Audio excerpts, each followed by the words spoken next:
House will come to order. The Pledge of Allegiance this morning will be led by Samantha and Daisy Geyer from Hamilton Middle School in Denver.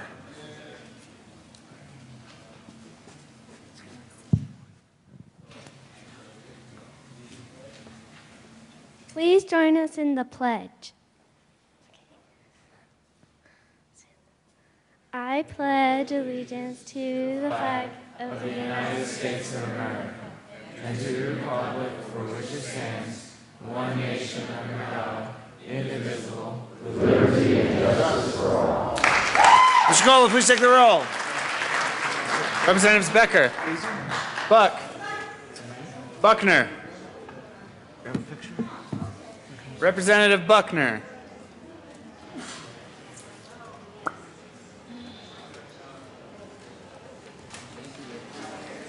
Excused.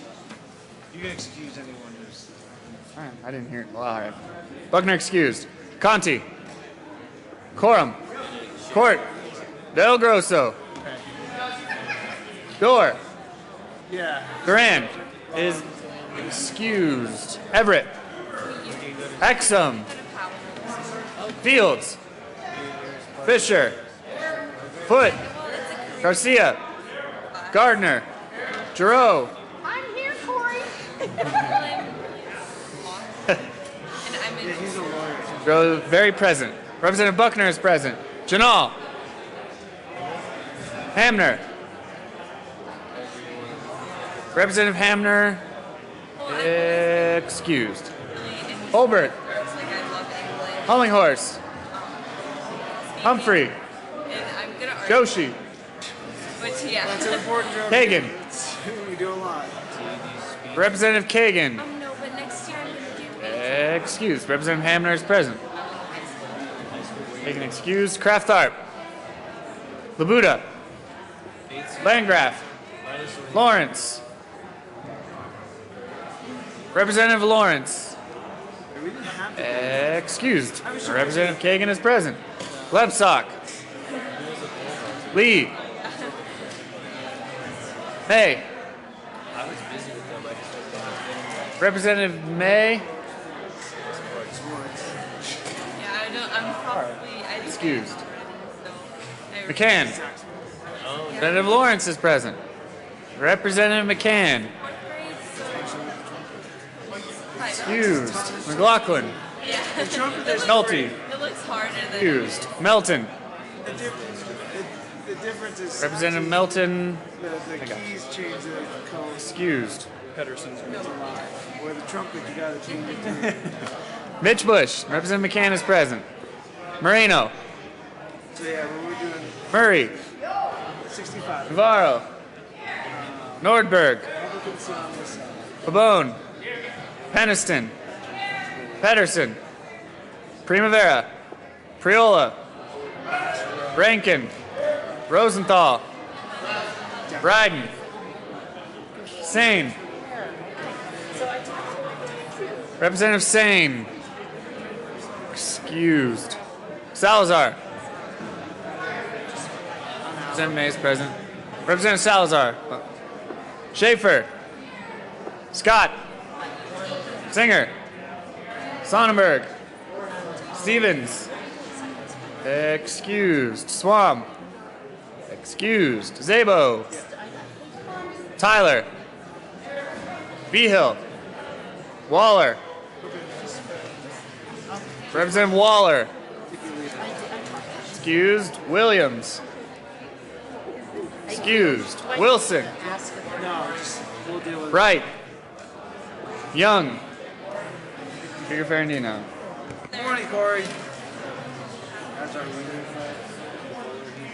We're just doing roll call right now. So start doing the more. We start slow. We do roll call, and then we do announcements and introductions. We talk for a long time. It's not real work. Mr. Kohler, what are we at?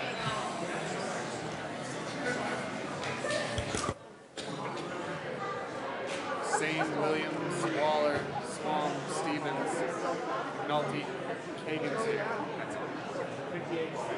With 58 members present, 7 excused who don't know how to drive through slush, a quorum is present. Representative Wilson.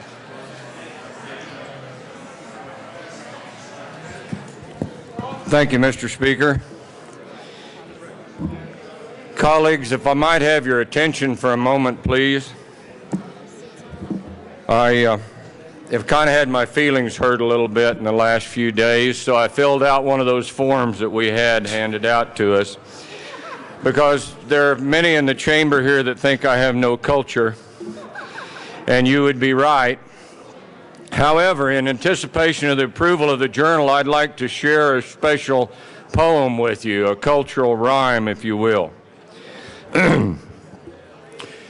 Spring is sprung, the grass is riz. I wonder where them flowers is. It's hard to tell 'cause we're not home, 'cause we're stuck here at the Golden Dome. I'm thinking maybe I might know they're underneath this April snow. Seasons fly, it's kind of scary. You thinking spring? Or maybe primary? So much for rhyme. Time to get to work. Let's approve the journal as per the chief clerk. Therefore, I move that the reading of the journal of Wednesday, April 2nd be dispensed with and that it be approved as corrected by the chief clerk. Yours is not to reason why. Your job is simply to vote aye.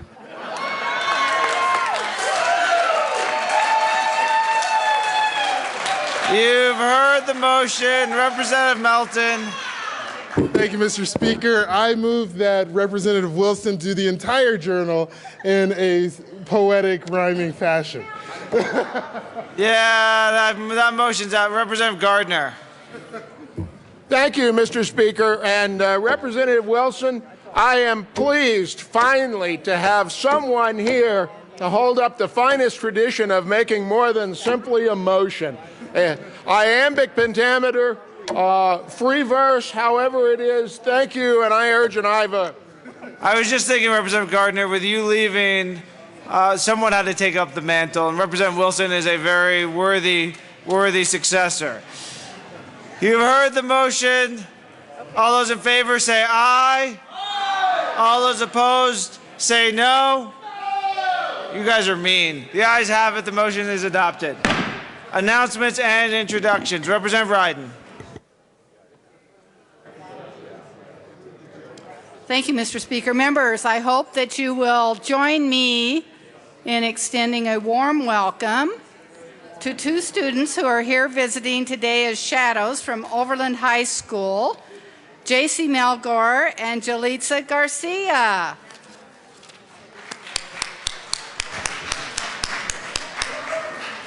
Representative Quorum. Thank you, Mr. Speaker. It is a cold, dreary day, but you do not need to leave the building for lunch because Ronald McDonald is here, and he's going to serve you some salads, so be there.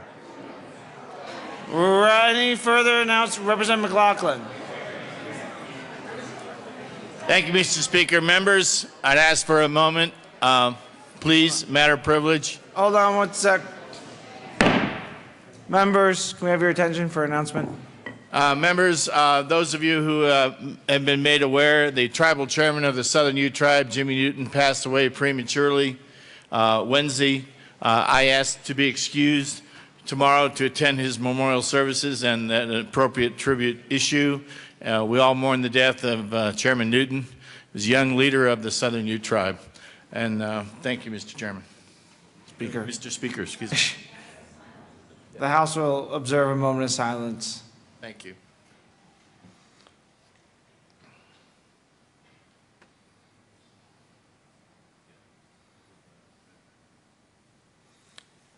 Thank you, Representative McLaughlin. Thank you. And Representative McLaughlin will be excused as requested. And now, Representative Labuda. Thank you, Mr. Speaker. Members of the Committee on Legal Services, I think you were all contacted earlier, but please note that we do not meet tomorrow. Thank you, Mr. Speaker. Representative Fisher. Thank you, Mr. Speaker. Members, I just want to remind you that it's that time of year again, and by that I mean it's time for the first robotics competition, Colorado regional competition, to be held out at Magnus Arena on the DU campus. They're doing qualifying rounds today and tomorrow, and then the main competition will occur on Saturday afternoon. If you haven't ever been to a FIRST robotics competition, I highly recommend that you go out and see what these young people are doing in the realm of robotics. It's a STEM program which we all encourage our schools to participate in, but this is really a STEM program on steroids. It's really an amazing thing to watch, and I hope you might take advantage of getting out to the Magnus Arena this weekend to cheer on your favorite team. There'll probably be, I don't know, 30 or 40 teams from around the state and even other states competing in this competition, and I'm sure there may be a team from your districts. I hope you will all go out and cheer them on. Thank you.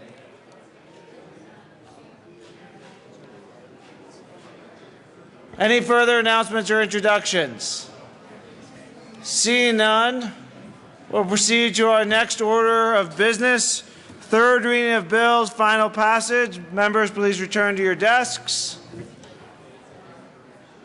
Mr. Kohler, please read the title of Senate Bill 135. Senate Bill 135 by Senator Brophy, also Representative Wright, concerning the repeal of certain provisions concerning the purchasing of firearms in states that are contiguous to Colorado. Madam Majority Leader. Thank you, Mr. Speaker. I move for the adoption of Senate Bill 135 on third reading and final passage. Seeing no discussion, the question for the House is the passage of Senate Bill 135 on third reading and final passage. Mr. Kohler, please open the machine and members proceed to vote.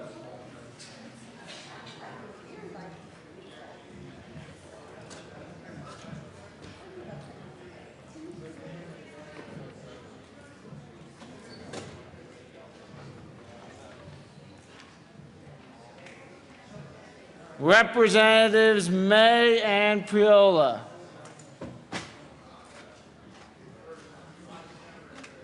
Close the machine. With 61 aye votes, 1 no vote, 3 excused, and 0 absent, Senate Bill 135 is passed. Co-sponsors.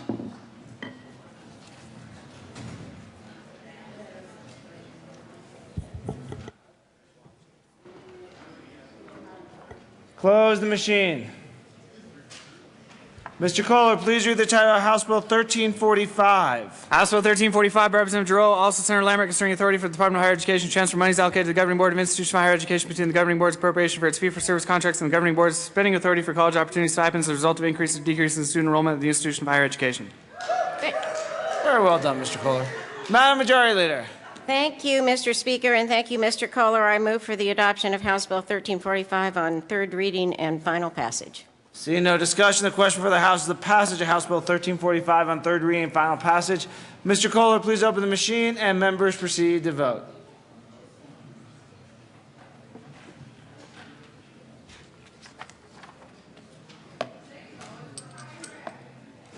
Representatives, will close the machine. With 63 aye votes, 0 no votes, 2 excused, and 0 absent, House Bill 1345 is passed. Co-sponsors.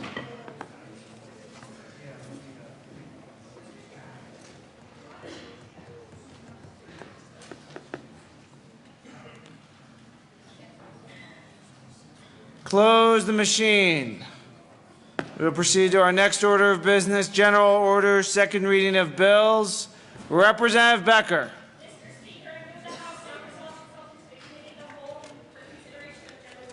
You have heard the motion. Seeing no objection, the House will resolve itself in the committee of the whole for consideration of general orders. Representative Becker will take the chair.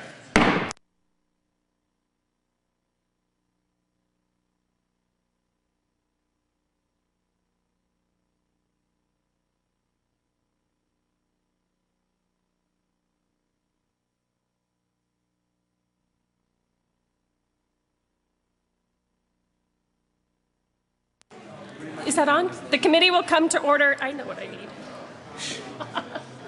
There we go. I've got mine. Thank you. Okay. No. The committee will come to order. With your unanimous consent, the bills will be read by title unless there is a request for a reading of bill at length. Committee amendments will not be read unless requested, as they are printed and in your bill folders. Floor amendments will be shown on the screen and not read unless requested. Bills will be laid over upon motion of the majority leader. The coat rule is relaxed.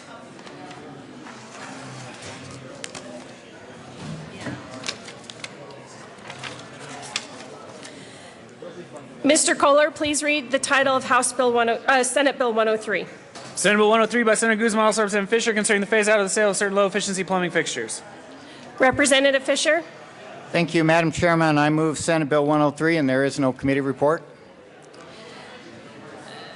Representative Fisher. Thank you, Madam Chair. Members, municipal water conservation is a critical aspect of maintaining a sustainable, reliable water supply for Colorado. One of our state's water providers have a proven track record of managing efficient conservation programs that use its most precious resource efficiently. But we need to do more, and we can, under Senate Bill 103, we can do more. Senate Bill 103 will save water by phasing out the sale of inefficient lavatory faucets, shower heads, toilets, and urinals, and offering WaterSense certified fixtures in their place. A WaterSense label certifies that a fixture has been independently tested through public-private partnerships to meet the highest standards of water savings and performance. So why do we need Senate Bill 103 to do this? As outlined in the 2010... Folks, can you be a little quiet? Thank you. Thank you, Madam Chair. As outlined in the 2010 statewide water supply initiative reports, Colorado is facing a water supply gap that could exceed 500,000 acre-feet by the year 2050. And all of the above approach to meeting these demands is critical. The Interbasin Compact Committee has identified municipal and industrial conservation as one of the 4 legs of the platform needed to address this looming supply gap. In the absence of robust and effective M&I conservation strategies, the default for meeting the gap will inevitably focus on buying up and drying up Colorado's invaluable irrigated agricultural lands. The benefits from this legislation include providing a calculated savings of up to 40,000 acre-feet of water per year by the year 2050. Members, that is 13 billion gallons of water per year that can be saved through the implementation of Senate Bill 103. This Senate Bill 103 will provide a low-cost source of future water supplies compared to very expensive new infrastructure projects. Just Monday in the House, or actually just yesterday in the House Agriculture Committee, we approved the projects bill that contained $130 million of loans for the Chatfield and Wise project that will generate about 15,000 acre-feet of water for the South Metro area communities. That's $130 million for 14,000 acre-feet. We can save 40,000 acre-feet of water that costs next to nothing through the implementation of Senate Bill 103. So members, I urge you to please adopt Senate Bill 103 and appreciate your favorable vote on this important measure. Minority Leader Del Grosso. Thank you, Madam Chair. Representative Fisher, we've heard several times this year about how there's a lack of affordable housing and that housing prices, especially new houses, when we're trying to build new houses, it's pretty tough for them to get affordable housing. So how will this bill help lower the price of homes? Minority Leader Del Grosso. Thank you, Madam Chair. So the answer is it won't. It'll actually make it more expensive. And maybe I'm the only one here that thinks it's ridiculous that we've got so far, that we've regulated everything and now we have to regulate where you go to the bathroom. That is, quite frankly, ridiculous. The fact that we've stooped this low to where we have to regulate those type of things is, quite frankly, an embarrassment, and I urge a no vote. Representative Fisher. Thank you, Madam Chair. Well, the fact of the matter is that this will be a cost-neutral bill for consumers. The average price of WaterSense fixtures is roughly equivalent to what a non- or low-efficiency water fixture would be. There should be no additional or very little additional cost depending on the models that are purchased and the type of housing that's being supplied. And the good thing about this bill is it doesn't just apply to new construction.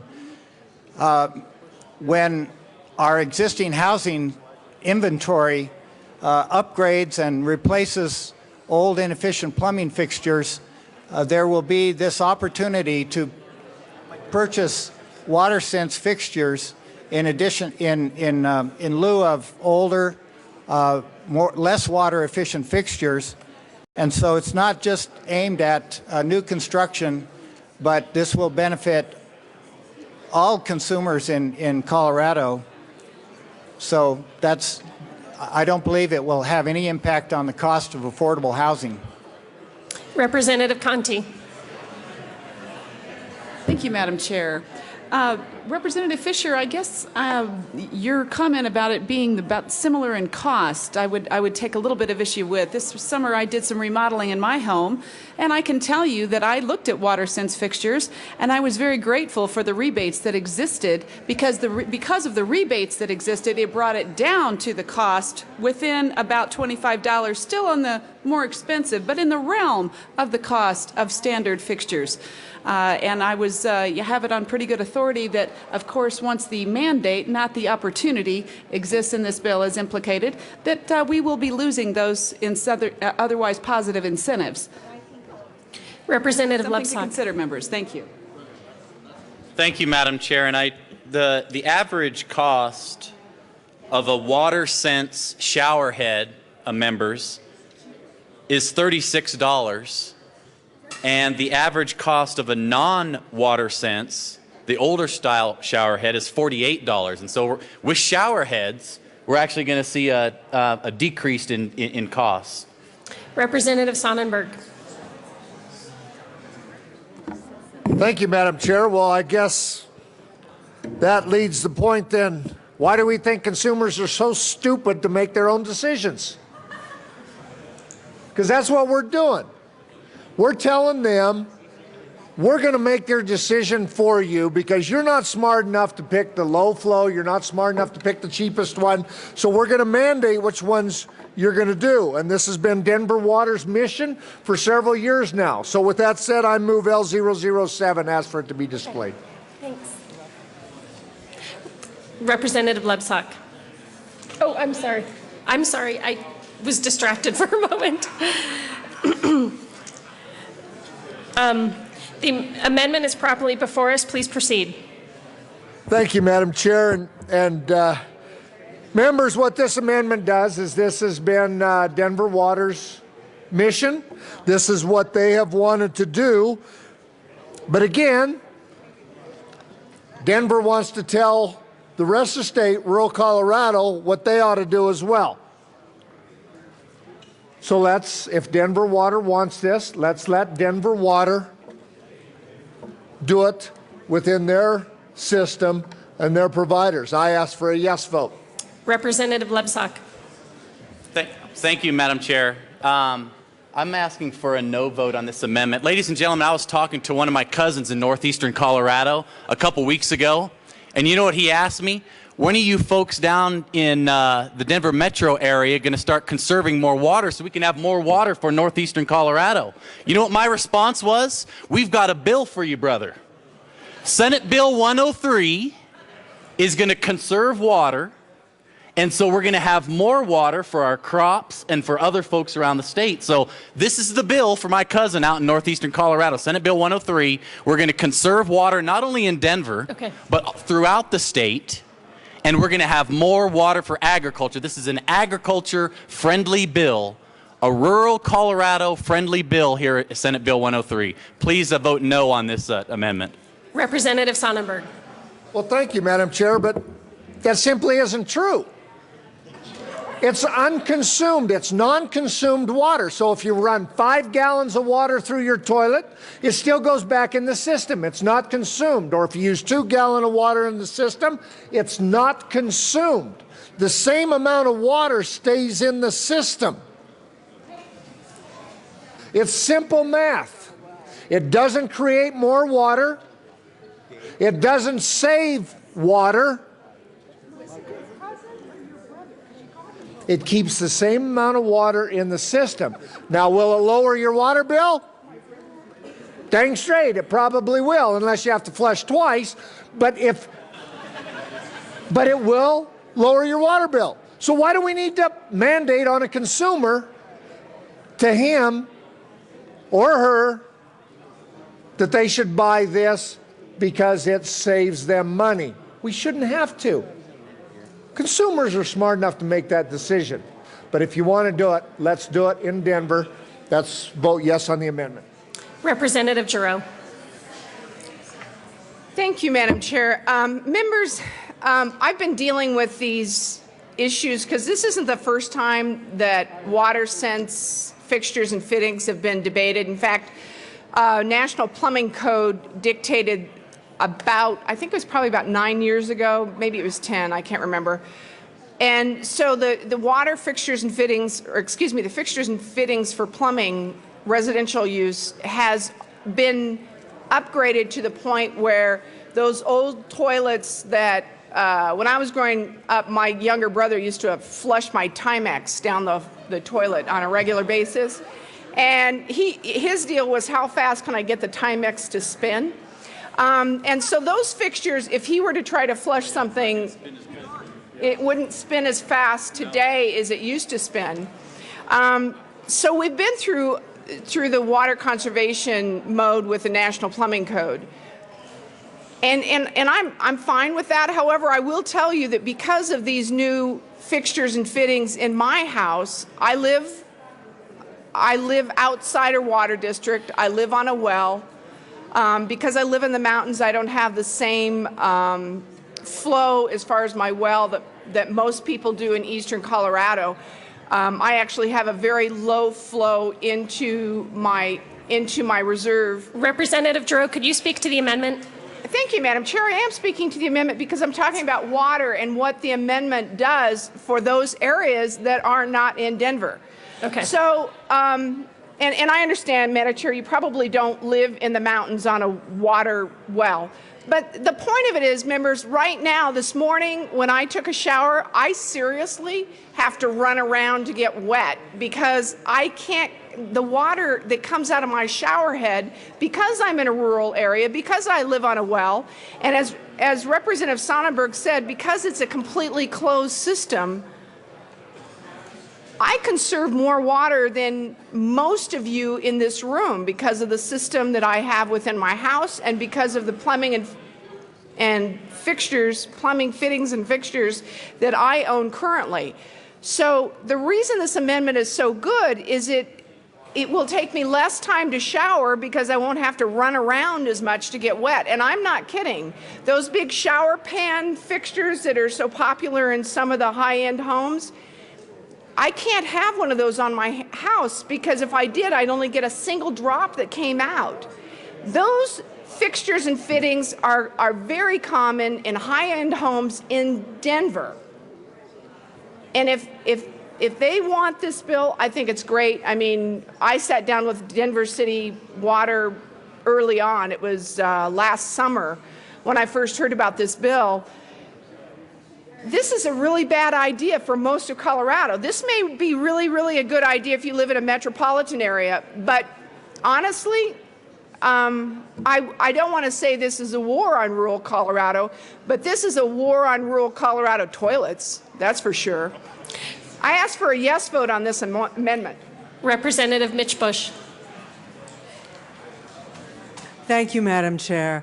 I urge a no vote. As you know, I represent two rural mountain communities, which may have slightly different kinds of issues than other more rural areas. I personally, myself, lived on a well and septic system for 20 years. I had my first low-flow shower head, first low-flow toilet in the late 80s, and no, they weren't that great back then. They're a whole heck of a lot better now. Moreover, the majority of my constituents speaking to this amendment are rural Coloradans, many of whom do live on wells and septic, and who very much appreciate and use low-flow fixtures. I think low-flow fixtures are just as usable in my experience and that of my rural constituents in rural Colorado. But there is a much more important issue underlying a no vote on this amendment, and it's this. This bill looks at a statewide retail and wholesale distribution system. Those sorts of distribution systems do not work if one area is carved out. It makes much, much more work and expense for wholesale distributors and retail distributors if one area has a different standard than the other area. To work, this does need to be a statewide standard, and again, the rural areas I represent are certainly in favor of this. So again, they would be against this amendment. I would urge a no vote on this amendment. Representative Giroux. Thank you, Madam Chair, and thank you, Representative Mitch Bush. But see, you may have lived on one for 20 years back in the 80s, but I've lived on one for 30 years, and I still do. I invite, in fact, members, colleagues, I'm not going to do this very often. I invite you all to come to my house and flush my toilet. And when you do, I guarantee, and I'm really not kidding, I really guarantee you that you're going to see a difference between the way your toilet flushes in Denver than it does up in the mountains. This is a good amendment because this actually takes care of the problem. I ask for an aye vote. Representative Corum. Thank you, Madam Chair. Let's flesh out the truth here, folks. The fact is, this is a good amendment. Many areas in my area are exactly like Representative Giroux, and I may take her up on that offer. I believe I will. But in those areas where they have tried this with low water pressure, we don't call them low flow, we call them triple flushes, because that's what it takes. And also in many areas where you're going to do a replacement, that system, or that septic system, was designed for higher flow. And so what you have a situation where you do not have enough water to keep the solids floating to where they do get to the septic tank. So you end up with a plug. Which in the winter times means that it's going to freeze. You're going to have solids, let me tell you. And it does not work. This is a bill that I've had very, very little support of coming out of my community. I think the only people that are excited about this in Southwest Colorado are the plumbing and supply stores in Farmington, New Mexico, because that's what they're going to do. They're going to cross the border, drive that 25 miles, and buy these supplies, but they're also going to buy their plumbing supplies. While they're there, they're going to buy groceries, they're going to buy gasoline, they're going to spend a lot of money in Farmington, New Mexico, and I'm sure they're very excited about that. But to get back to what we're talking about, this is absolutely a great amendment, because the only people that came to testify for this bill was Denver and Aurora Water Systems. That's the only ones. No one else has supported the bill. None. Now, I happen to know Representative Lebsock's cousin Dave, and to realize that he's been drinking water that was originally flushed in Denver a long time ago, Actually makes me understand Cousin Dave a little better. So, but members, this is not a good bill for rural Colorado. This is a fine bill for the Denver metro area where the systems are designed for this, but they are not, and Representative Court doesn't want one either, apparently. Thank you. Representative Sonnenberg. Well, thank you, Madam Chair. And actually, Representative Corum, you talked to what I had to do 4 weeks this weekend ago, where we had to dig up our septic system. Because, yeah, we bought one of the low-flow toilets. And the way our old system, and understand my house was built in 1908, we added water to it in 1950s, and we have the old-style infrastructure inside. Without going into graphic details, what happened was the toilet was flushed, not everything came out of the pipe, and it froze. Then the next time it flushed, it added a little more and gradually built this wall in the cold of winter where it froze shut because there wasn't enough water to move it through. So we had to dig up the system to get that cleaned out. Those are the type of systems that the vast majority of people in older neighborhoods, in rural areas, have to work with. What this bill does is causes an issue for those rural parts of the state that have the older type facilities, the older type infrastructure, the older type pipes. I don't care to do that again. The truth is, it's hard to find one of the old-fashioned toilets.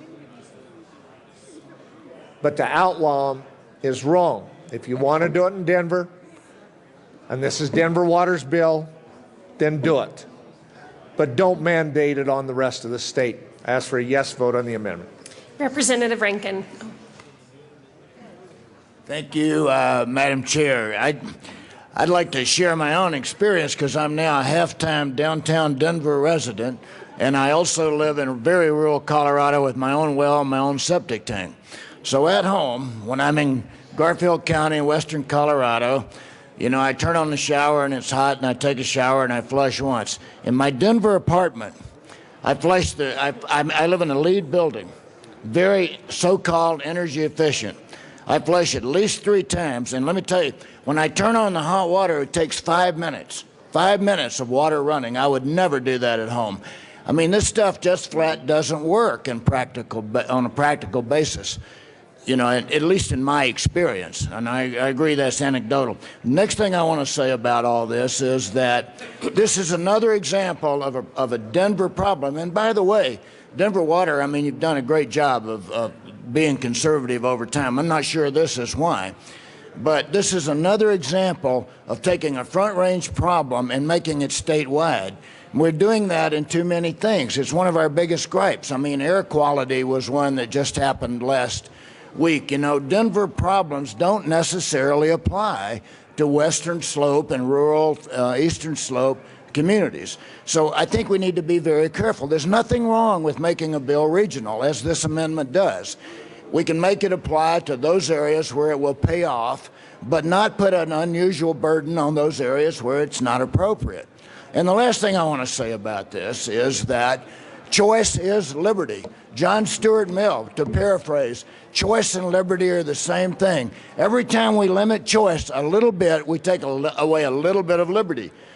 That's, you know, we should be very, very careful about choosing those places where government limits choice. And this is one of them. Thank you. Representative Fisher. Thank you, Madam Chair. Members, thank you for the spirited discussion. I just asked for a no vote on this amendment. It's true, you know, this bill is being supported by many, many other water utilities besides Denver Water. The fact of the matter is that in the committee hearing on this bill, the only witnesses that were left because we were 5 hours late getting to committee were Denver Water, Aurora Water, and basically that was we had actually a witness fly in from San Antonio, Texas, to talk about their experience. They did this on a citywide basis. mandating WaterSense fixtures in San Antonio. And she testified, her written testimony that she left behind because she had to leave and go back to San Antonio before giving her testimony, was that the experience of a WaterSense shower head is actually preferable to folks, to consumers in San Antonio. They did a survey on this to determine that they actually, the performance and efficiency of a WaterSense shower head is preferable to a non-WaterSense fixture. But this bill is being supported by the City of Aurora, Colorado River District, Colorado Springs Utilities, Colorado Water Congress, the Denver Metro Chamber of Commerce. In addition to Denver Water, the Metro Basin Roundtable, the Metro Wastewater Reclamation District, Northern Water, Pikes Peak Regional Water Authority, and Pueblo Board of Waterworks, just to name a few.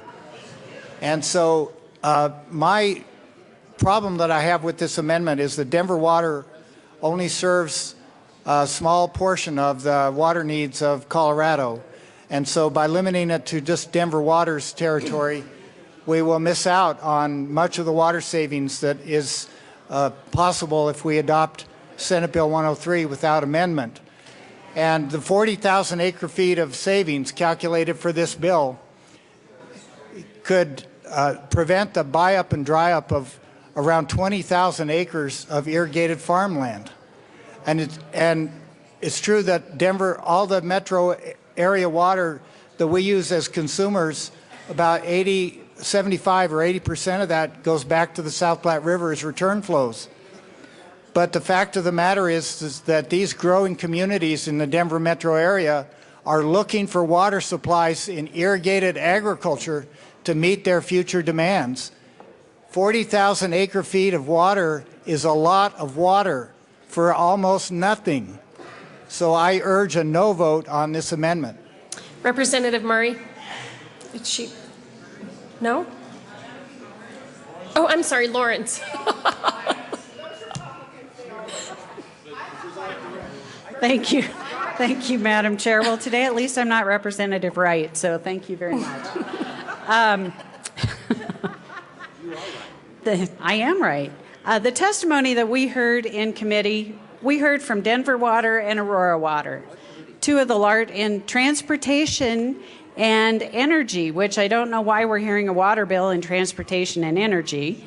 But what we heard was from Denver and Aurora Water, two of the largest water providers in the state who mainly serve urban areas where this would be affected. And to the San Antonio report, that was for San Antonio only, not the entire state of Texas.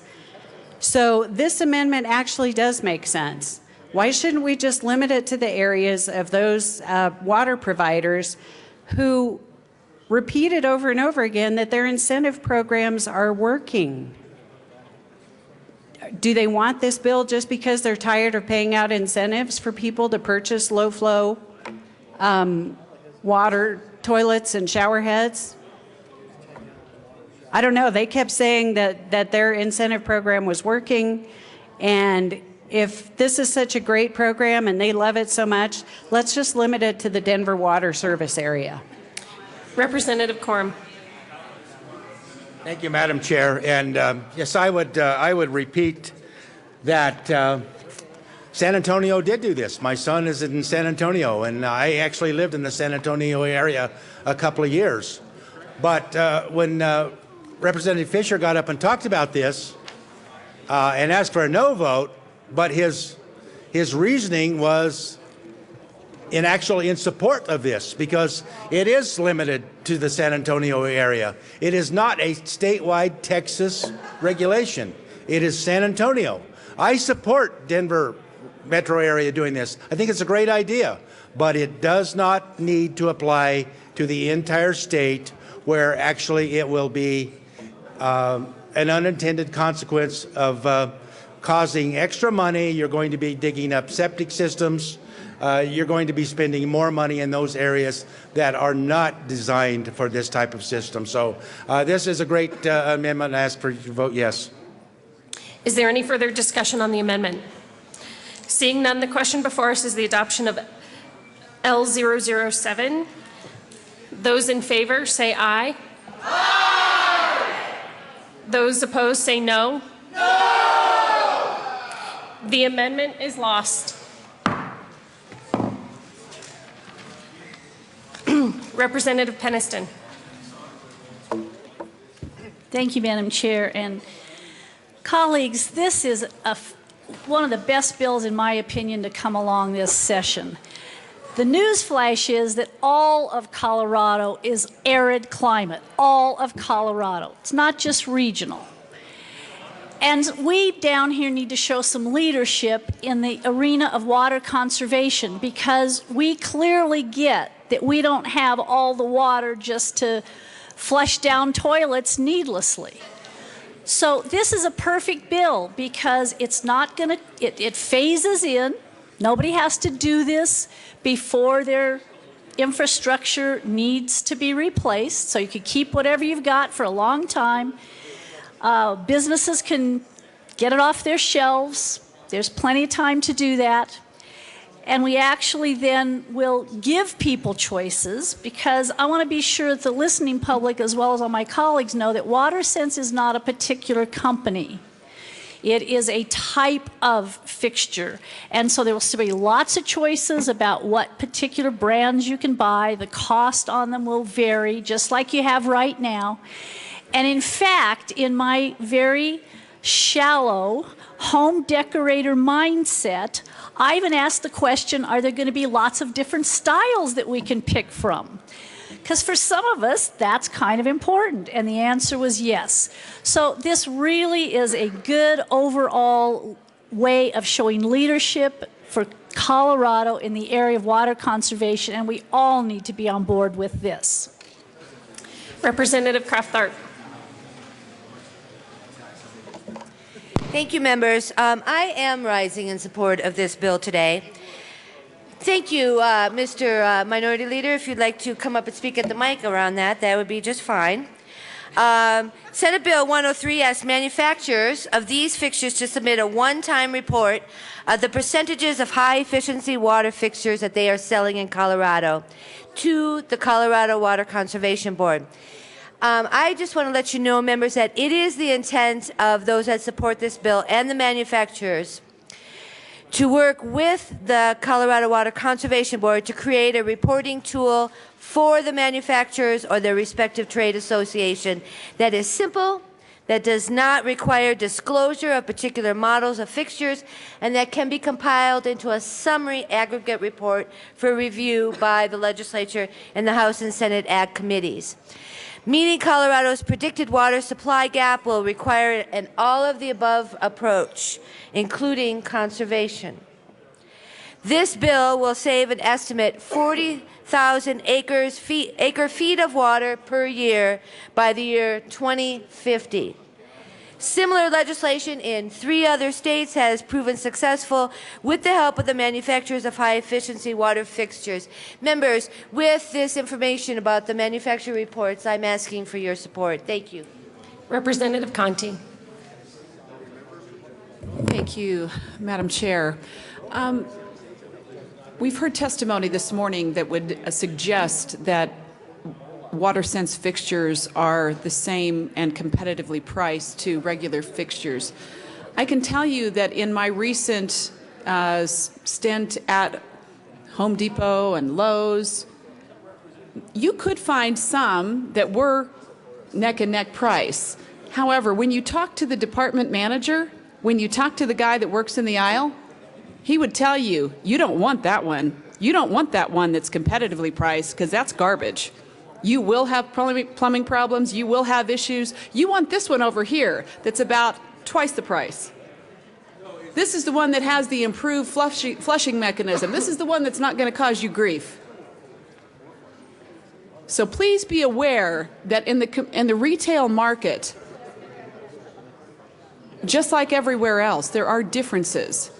And when we're talking about folks who are in low-income environments and something breaks down that's a necessary part of life in their home, and they have no choice but to replace it, what are we doing to them? Are we forcing them to buy something that is substandard, that is old technology? Or are we going to continue to allow them to choose? I ask you to consider this carefully because not everyone is at the same socioeconomic status that most of the members of this House might be. Thank you. Representative Salazar. Thank you, Madam Chair. Just did some quick research on high-efficiency plumbing because I heard my colleagues on the other side of the aisle talk about it, and I decided to do some research. But before getting to that issue, you know, we all have a responsibility to conserve water in Colorado.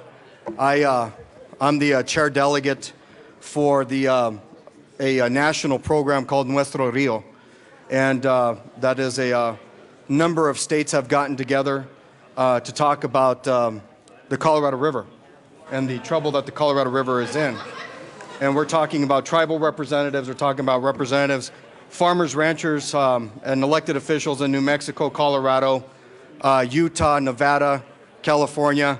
And we all got together over the fall to talk about the Colorado River, the responsibilities that we have.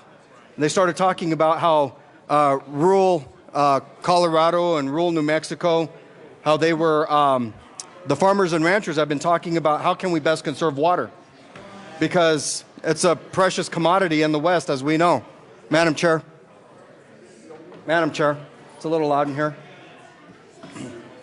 Members, could you quiet down?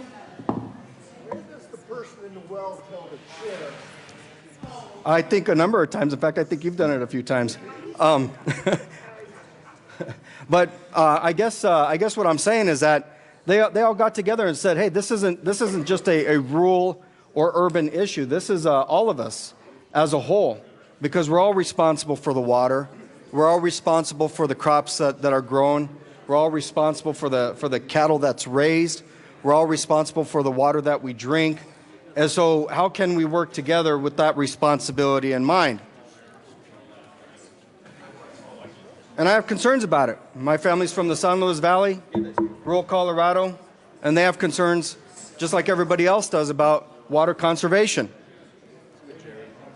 We know that high-efficiency plumbing helps out quite a bit. There was a comment about the fact that high-efficiency plumbing doesn't save water. Well, sure it does. I don't even know where someone would get that kind of thought.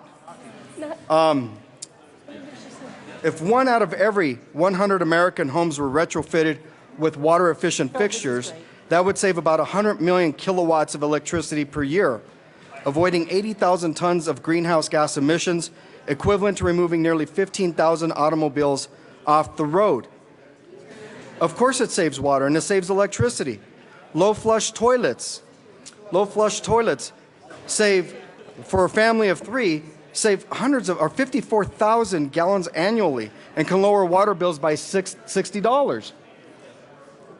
I understand that my colleagues on the other side of the aisle don't really want to listen to this rebuttal, but this is information that is out there, and it's provable information that low or high efficiency fixtures save water, and it's everybody's responsibility to do it. I have to tell you that in response to one of the members on the opposite side of the aisle, who said, you know, this is going to be it's going to get rid of rebates. Well, let's take a look at it. In California passed a similar measure, and guess what? None of the rebates went away, because rebates are manufacturer rebates. Manufacturers don't decide, well, we're going to give a rebate over in this state and not over in this state. The rebates still exist. And guess what else still exists? The rebates by municipalities. San Francisco has a rebate program. Southern California has a rebate program. all of them have rebate programs for high efficiency plumbing. I'm looking at it. You can shake your head if you want. I'm looking at it. Might want to Google it yourself. But it's, yeah, I know. Yeah. But, you know, bottom line is this, is that we all have a responsibility. And if high efficiency plumbing helps us meet that responsibility, then it really isn't a rural urban issue. It's a Colorado issue because we all have some part in sharing Colorado water. And I ask for a yes vote on this bill. Representative Dorr. Thank you, Madam Chair.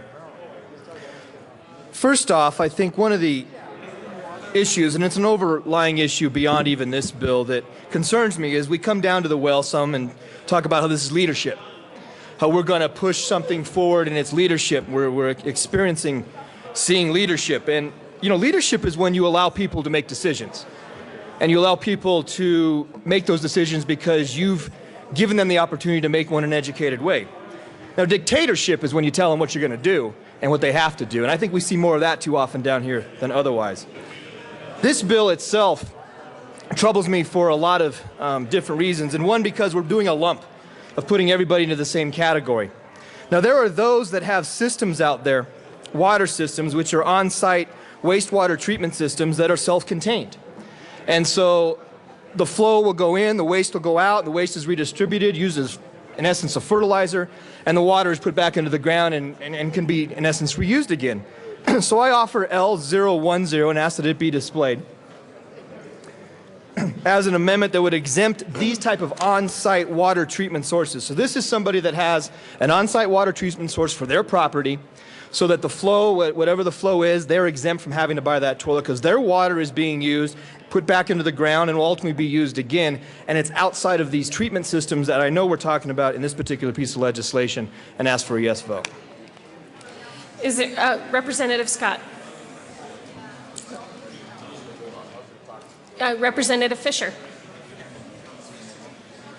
Thank you, Madam Chair. Members, I ask for a no vote on this bill, on this amendment.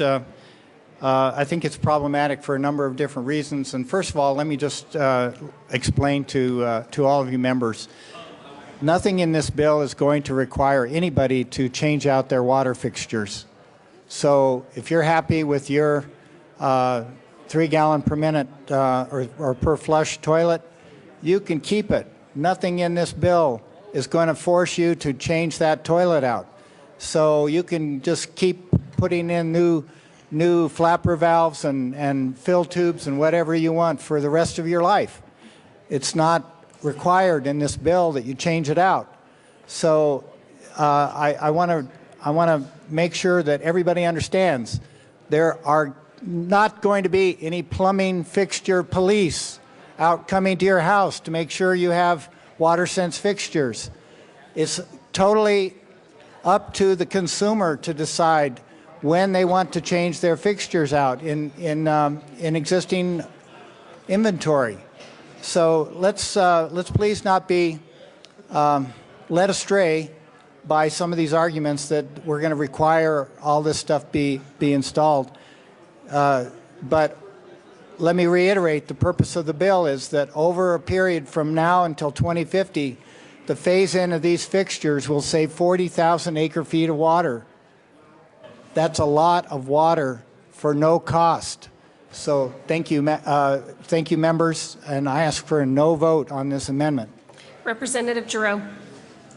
Thank you, Madam Chair. Madam Chair, I'm sorry, it's singular. Representative Fisher, I agree. There's nothing about this bill that's going to require you to replace your fixture. You can change your flappers forever. But the problem is that what if you want to change your fixture? What you'll be changing your fixture to is something that does not perform at the same level as the fixture that you had before. And I you know, honestly, as an architect, I've designed a lot of homes and I've built a lot of homes, and I can tell you that that does matter to clients. They do care. The other issue is what happens if, like in a townhouse that I used to own in Evergreen, After we finished constructing our house, we rented out the townhouse. And the first thing that happened was a small child, I don't blame them, kids do stuff, dropped a bowling ball into the bowl of the toilet, and it cracked it. I had to replace the toilet. Weird things happen with toddlers having to do with toilets. I remember a situation with a project up in Boulder. It was actually a multifamily project up in Boulder, and there was a client that had purchased one of the units, and they complained and then complained and they complained that their toilet kept being clogged, and they were getting ready to sue the builder because the builder had put defective plumbing fixtures and there was something wrong with the sewer line. Turns out there was something wrong with the sewer line. Her 3-year-old toddler had flushed Big Bird down the toilet. You're not going to be able to flush Big Bird down these toilets. I asked for a yes vote on the bill, or excuse me, on the amendment, and a no vote on the bill. Members, this isn't about freedom of choice. This is about Big Bird. Vote yes on this amendment. Representative Lawrence. Thank you, Madam Chair. And you know that phrase, if you like your toilet, you can keep it? I think I've heard a version of that recently in the news. Actually, that's not what this bill does. Because if you ever want to replace what you have, shower head, faucet, toilet, you can only purchase an EPA-approved WaterSense fixture. And that was another thing that we heard in committee, was that WaterSense is a trademark owned by the EPA. So as they change their requirements, as they change their how they view everything and water-wise and what's going to be conservation in their minds, they're going to change the requirements on these fixtures.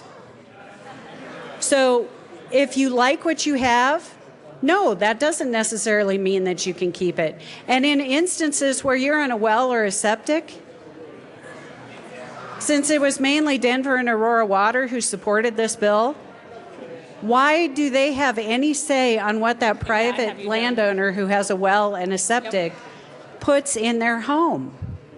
I don't understand why we are so afraid of consumers having choice in this state. Why is it up to the government? Why is it up to the state legislature to control what we put in our homes at any given time? I ask for a yes on this amendment and a no on the bill. Minority Leader Del Grosso. Thank you, Madam Chair. And I just want to rewind here just for a second on something that I heard. And I don't know if it just clicked with me or what, but I heard, if you like your toilet, you can keep it. Minority Leader, please speak to the amendment. Absolutely am to the amendment. Thank you very much. And this is saying it doesn't prohibit the sale. And so I believe that even the President of the United States once talked about, if you like something, you can keep it. And we saw how well that did. So maybe we can rename this the Affordable Toilet Act in a way to make sure that we say, if you like your toilet, you can keep it. Is there any further discussion on the amendment? Seeing none, the question before us is the adoption of Amendment L010. Those in favor say aye. Aye. Those in favor say no. No. The amendment is lost. Is there any further discussion on the bill? Representative Holbert. Thank you, Madam Chair. This is another example of I suppose, the majority telling the citizens of Colorado that they know best what's right for their kitchen and their bathroom. With that, I would respect local control and move L011 and ask that it be displayed. The amendment is properly before us. Please proceed. Thank you, Madam Chair. The intention of L011 is to allow special districts that provide water or sewage services to opt in to the provisions of this bill. And if they do, then the retailers in that community within that district could choose whether they provide these new so-called high efficiency, work less well, cost more fixtures, or whether they would continue to provide those and the existing fixtures that cost less and work better, and I ask for an aye vote. Is there any further discussion on the amendment? Representative Fisher. Thank you, Madam Chair. Members, I ask for a no vote for many of the same reasons that I think we've articulated in the discussion of previous amendments, so I just ask for a no vote. Representative Holbert. Thank you, Madam Chair. So I guess with a no vote, the General Assembly will confirm that it knows best how much water should go down your drain and what fixtures retailers are allowed to sell to you. We are thumbing our nose at the locally elected districts that are specifically elected to deal with water and sewage. And again, as has been said, if this works well in Denver, we can't apparently just make this applicable to Denver where they want this. But with this amendment, we respect the hundreds of special districts around this state that provide water and sewage and the authority of their locally elected boards to make the decisions that are right for their communities. Again, local control is something that we should uphold. It's in our Constitution. And for those areas where rural Colorado, as Representative Coram, others have spoken to, this would allow local jurisdictions to decide what's right for them and ask for an aye vote. Representative Giroux. Thank you, Madam Chair. And Representative Holbert, I understand what you're doing, and that's going to help. I'll just remind you, this is a good amendment. We should vote yes on it. But it's still not going to help me. And I was just mentioning that to the minority leader, and he said, you know, everything isn't about you, which I very much appreciate because I actually had forgotten that. But keep in mind, members, this bill will hurt those individuals that have individual wells. There's a lot of farmers, there's a lot of ranchers that have individual wells. And I agree with Representative Salazar. Having been raised in a ranching family, we were very good stewards of our environment, and we did do a very good job of conserving. I actually think that rural Colorado does a great job conserving. I know that this is being brought by Denver Water, and quite honestly, those of you that live in a large metropolitan district, you don't do as good a job conserving as those of us that live in rural areas. So I urge an aye vote on the amendment and a no vote. And I think the bill is the, what is it? The Affordable Toilet Act, yes. No vote on the Affordable Toilet Act. Is there any further discussion on the amendment? Seeing none, the question before us is the adoption of Amendment L011. Those in favor say aye. Aye. Opposed say no. No. The amendment is lost. Representative Singh. Thank you, Madam Chair. Folks, I kind of see this a little bit differently, speaking to some of the folks in my district, especially some of our rural areas, some of our farmers. And given that maybe not everything is about Representative Giroux, however, in this case, this amendment is about Representative Giroux and all those who have wells. I move Amendment L014 and ask that it be properly displayed.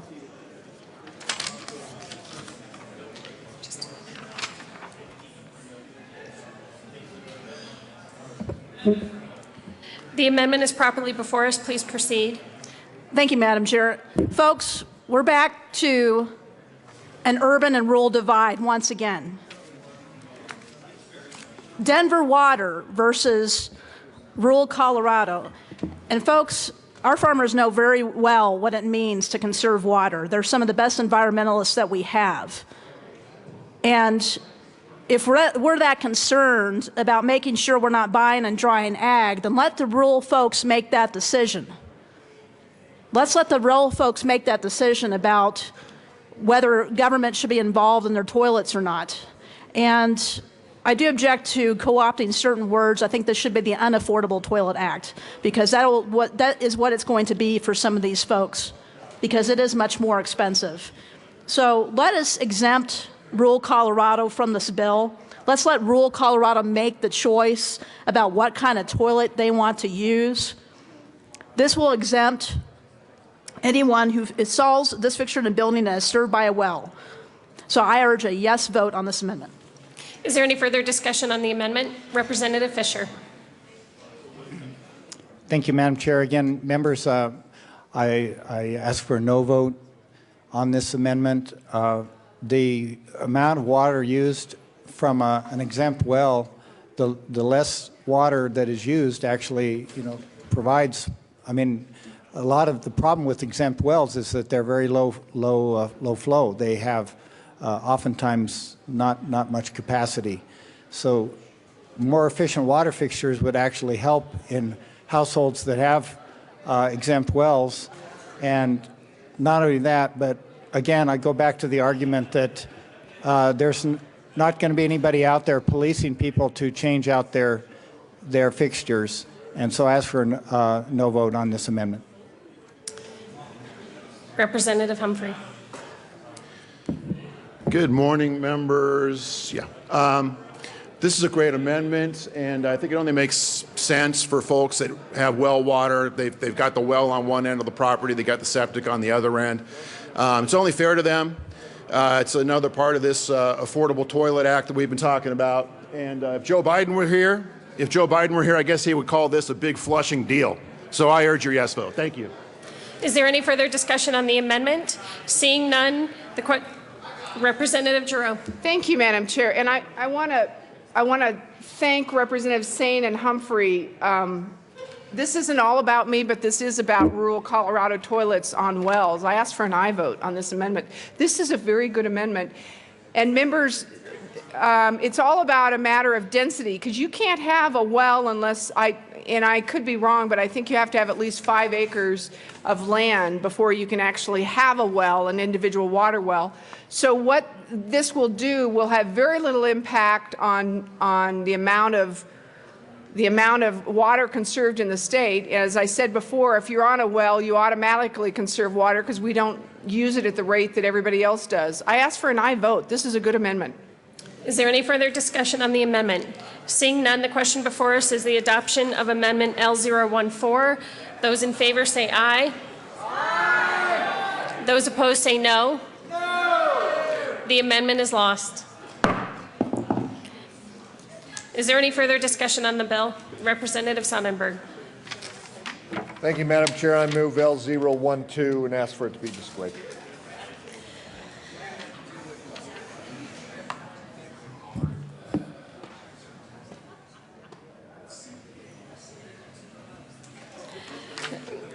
The amendment is properly before us. Please proceed. Thank you, Madam Chair. What this amendment does is says, all right, each individual county or city can make their own decision. If we truly want local control, let's let local control work. Let's let that local city, let's let that local county decide whether or not they want to be exempt from this. I ask for a yes vote. Representative Dorr. Thank you, Madam Chair. I rise in support of L012. This is a great amendment. What this does is says, let's let the people who are down on the ground, if you will, that know what's going on in the counties, that know what's going on in the city, that know what kind of water support they have, make the decisions for their citizens. Local control is something I think too often we kick out the door here, and this is an opportunity to put it in the right place at the right time. I ask for a yes vote. Representative Corum. Thank you very much, Madam Chair. Yeah, I actually think this is a great amendment. I wish I knew who gave Representative Sonnenberg that thought. But this is a great amendment. For those of you at that, you know, have been county commissioners and 1 or 2 terms, these are the decisions that you should be making. This is a local control issue. I think this is a fantastic amendment. Ask for your support. Representative Fisher. Thank you, Madam Chair. I ask for a no vote. I think we've covered all this ground previously, and so I just ask for a no vote. Is there any further discussion? Seeing none, the question before us is the adoption of Amendment L012. Those in favor say aye. Aye. Those opposed say no. No. The amendment is lost. Is there any further discussion on the bill? Representative Sane. Thank you, Madam Chair. And I'll go ahead and move that L013 be properly displayed. And I move the amendment.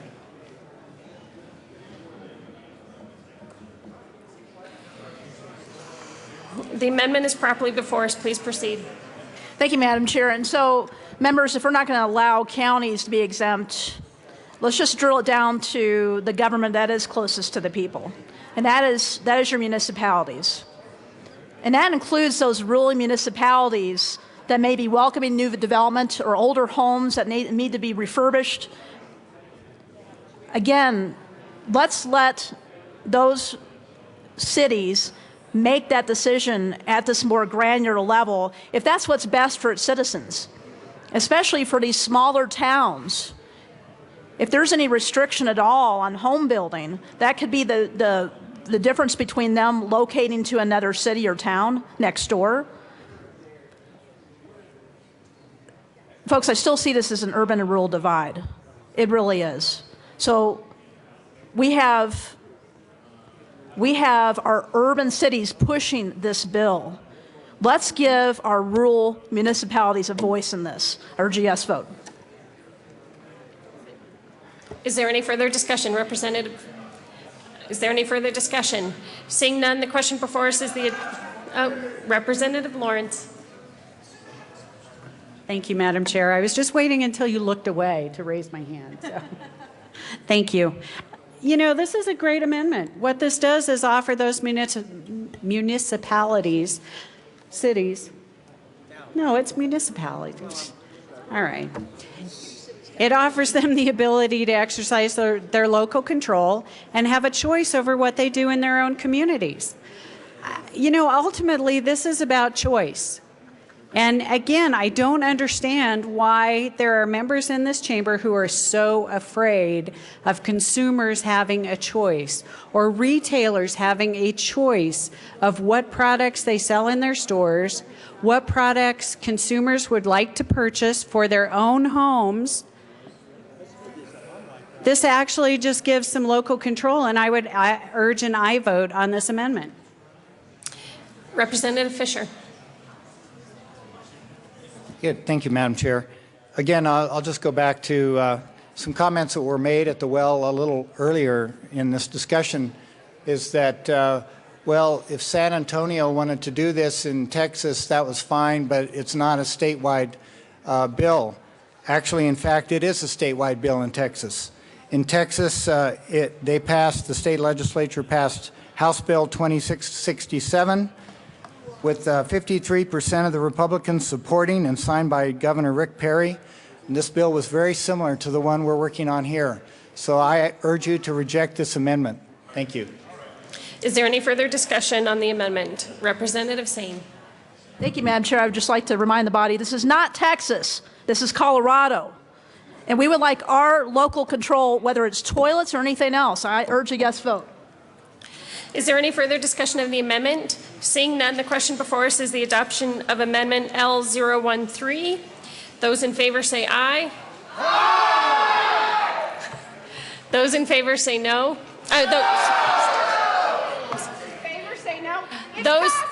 Those opposed say no. The amendment is lost. Representative Giroux.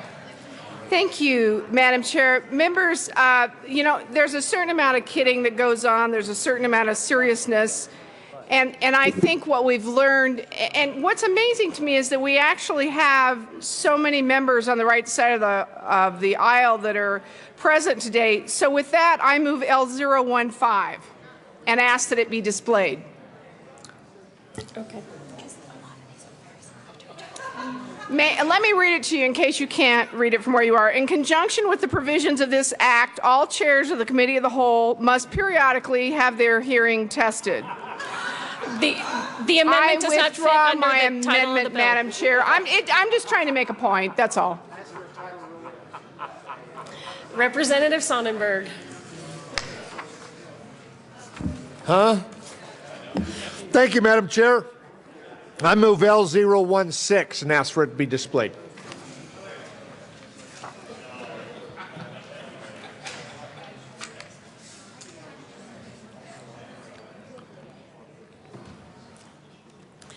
The amendment is properly before us. Please proceed. Thank you, Madam Chair. Members, as we've talked about this the last several years, what we learned was that older homes, historic homes, are normal homes in your urban areas, such as Jeffco, Arapahoe counties, those places where homes have been there a while and have the old plumbing infrastructure in place will struggle with this.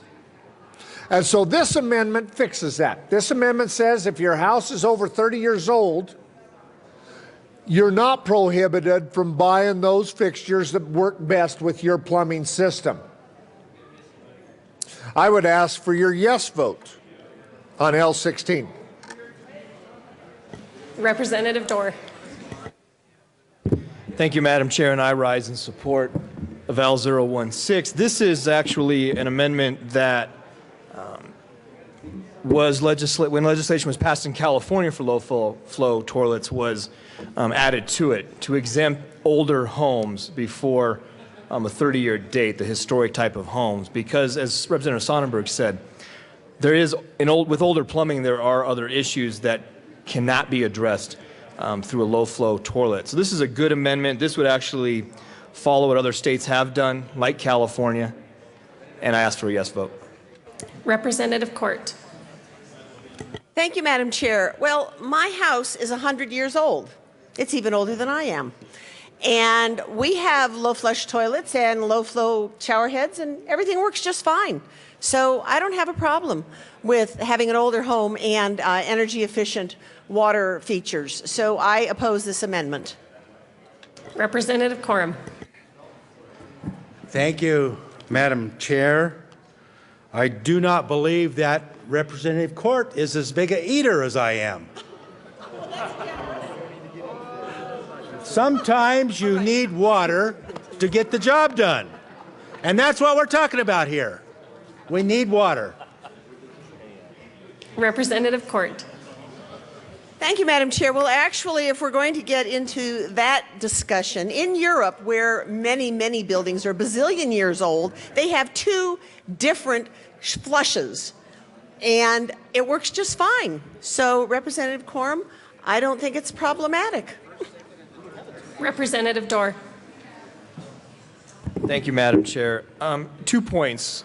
I'll go work backwards. One, Europe, the two flushes can work. You have a full flush and then the low flow flush. And there's a reason why they do that in Europe. And having been in hotels in Europe, they do it because some flushes don't need the flush like you would need if Representative Corum were staying in your hotel.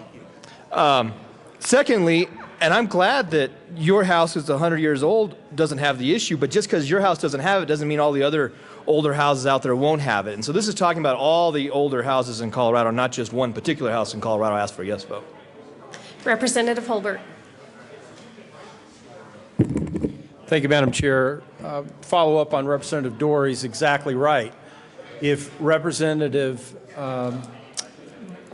Sonnenberg out in Sterling has a house that fits into this exemption and has lower water pressure than someone living in, say, Denver, who has a 100-year-old house, well, this would work best for Representative Sonnenberg. And if the person living in Denver, like Representative Court, has the water pressure and the desire to have high efficiency toilets that use less water and cost more money, then gosh, they can go out and buy those toilets. But this amendment also addresses something that I took objection to earlier, that it was said that this bill doesn't require anyone with an older house and older fixtures to put the new fixtures in. Well, the moment you expand the home, you add a level on, do a bump out, finish a basement, and put in that extra bathroom, now you have toilets in an older home that use more water and work with the system that's in that house, and then one or a few that don't. And that just causes a domino effect that all of a sudden you've got fixtures in that house that do not use adequate water for a decades or even a century-old plumbing system, and they need more water.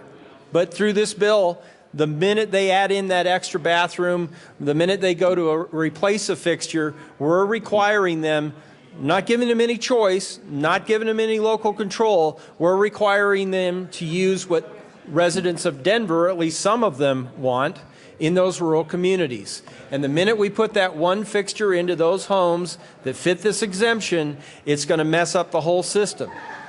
This is heavy-handed. This bill is heavy-handed. It is another example of how the nanny state is telling people, 5.2 million people all over Colorado, you're going to do it Denver's way or you're not going to do it. And that's wrong. I ask for an aye vote on this amendment. Representative Corm. Thank you, members. Once again, I support this bill. And if you will turn to page 2 of the bill amendment, if you will turn to page 2 of the bill, halfway down, section 1 of the bill prohibits the sale of lavatory faucets, shower heads, flushing urinals, tank-type toilets, and tank-type water closets on or after September 1, 2016. You will not be able to buy those in Colorado. That will require you to go to New Mexico, as I said earlier, or Kansas, Nebraska, Wyoming, Utah. You'll be, you know, I may get in the business of transporting toilets. No, you didn't mean that. Representative Giroux. Thank you, Madam Chair. And members, knowing Representative Quorum the way I do, I know he would never engage in any illegal activity that he thought he might get caught at, but I don't think he would be doing that. I just want to make sure that you all understand. Did they all go downstairs to the McDonald's lunch or something? I didn't think your side of the aisle liked fast food, but anyway, this isn't really the underlying issue about this. Is all about freedom and it's all about rights. And when it comes to the amendment. Thank you, Madam Chair. And when it comes to you and your toilet, that's a pretty personal matter. And if it's in a house before 1984, I mean, my house was built in 1993. I really don't want this issue to flush away without adequate pressure and flow behind it. I ask for an aye vote on this amendment. Is there any further discussion on the amendment? Representative Fisher. Thank you, Madam Chair. And again, I ask for a no vote on this amendment. There's very little correlation, if any, between the age of a home and the effectiveness of WaterSense fixtures. In fact, and I will spare you the graphic details, but WaterSense fixtures are tested so that they maintain adequate drain line carry, and you know, I think they actually work in many ways better than some of the older fixtures and carry better in existing drain lines. So I would just ask for a no vote on this amendment. Representative Lawrence. Thank you, Madam Chair. Well, when Brooks Towers was being renovated in downtown Denver, they installed low-flow fixtures throughout the building, and they had extensive problems. So there are issues with plumbing in old buildings, and it may not be just the lines that are within the house. In some of these older neighborhoods like Denver and Sterling and Durango and Craig, as you're getting out there, you know, some of the problems actually take place when the line leaves the house and goes to the street to the main sewer lines. So there are issues because our plumbing and our water systems have changed over time. The composite of the water lines have changed. The diameter, the flow that's required to move that debris through those systems has changed over time. And Brooks Towers in downtown Denver is a perfect example. They installed low-flow fixtures in there, and they had extensive problems. I would ask for an aye vote on this amendment. Is there any further discussion on the amendment? Seeing none, the question before us is the adoption of Amendment L016. Those in favor say aye. Aye! Those opposed say no. No! The amendment is lost. Is there any further discussion on the bill? Representative Landgraf. Thank you, Madam Chair. I move the Jethro and Tony amendment and ask that You got to give them the LLS number. the L018 and ask that the amendment and the photo be displayed.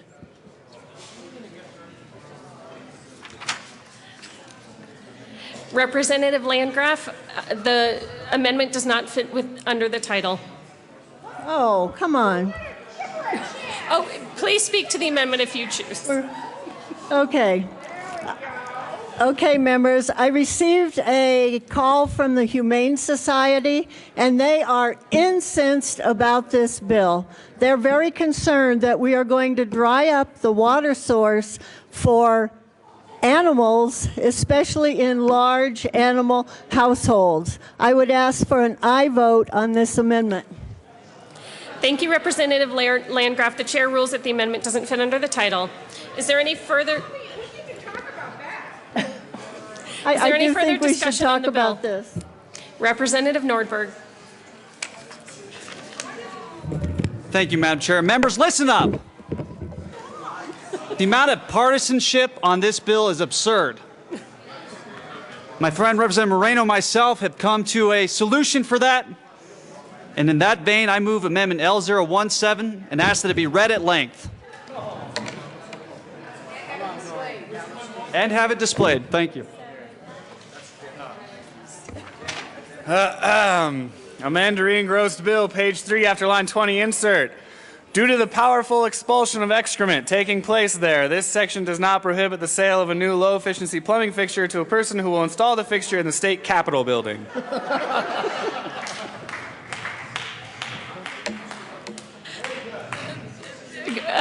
Representative Moreno. Thank you, Madam Chair. Members, this is a simple amendment. If we're being real and honest with the people of Colorado, we have to acknowledge that sometimes there's some BS in this building. And with that, we need to make sure that we can properly move that product through the channels of the Capitol. I ask for an aye vote on this amendment. Representative Giroux. Thank you, Madam Chair. I actually support this amendment. I wish you could do something about the hot air. Maybe we could use the hot air in this room to heat other buildings that don't have heat. I ask for an aye vote on this amendment. All right, the amendment is properly before us. Those in favor say aye. Aye. Those opposed say no. No. The amendment is lost. Representative Lawrence.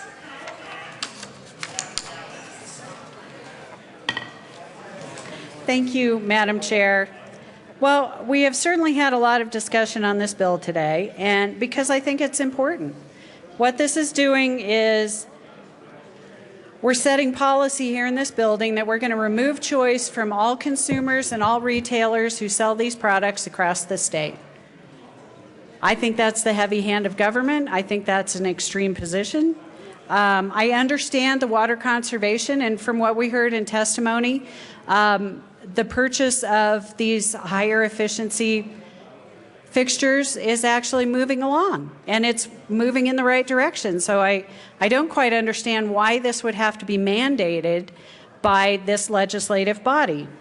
So I move Amendment L009 and ask that it be displayed.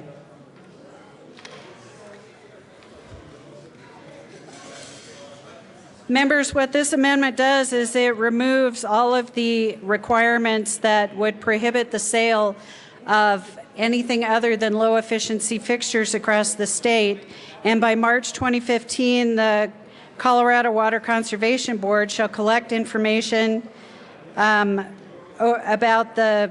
from the manufacturers that sell the lavatory faucets and file a report, and it'll make a recommendation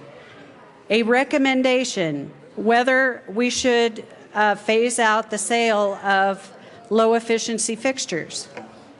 I think that's what what we really need is to look at this, to analyze the data, see where the sales trends are going, what people are purchasing in the state.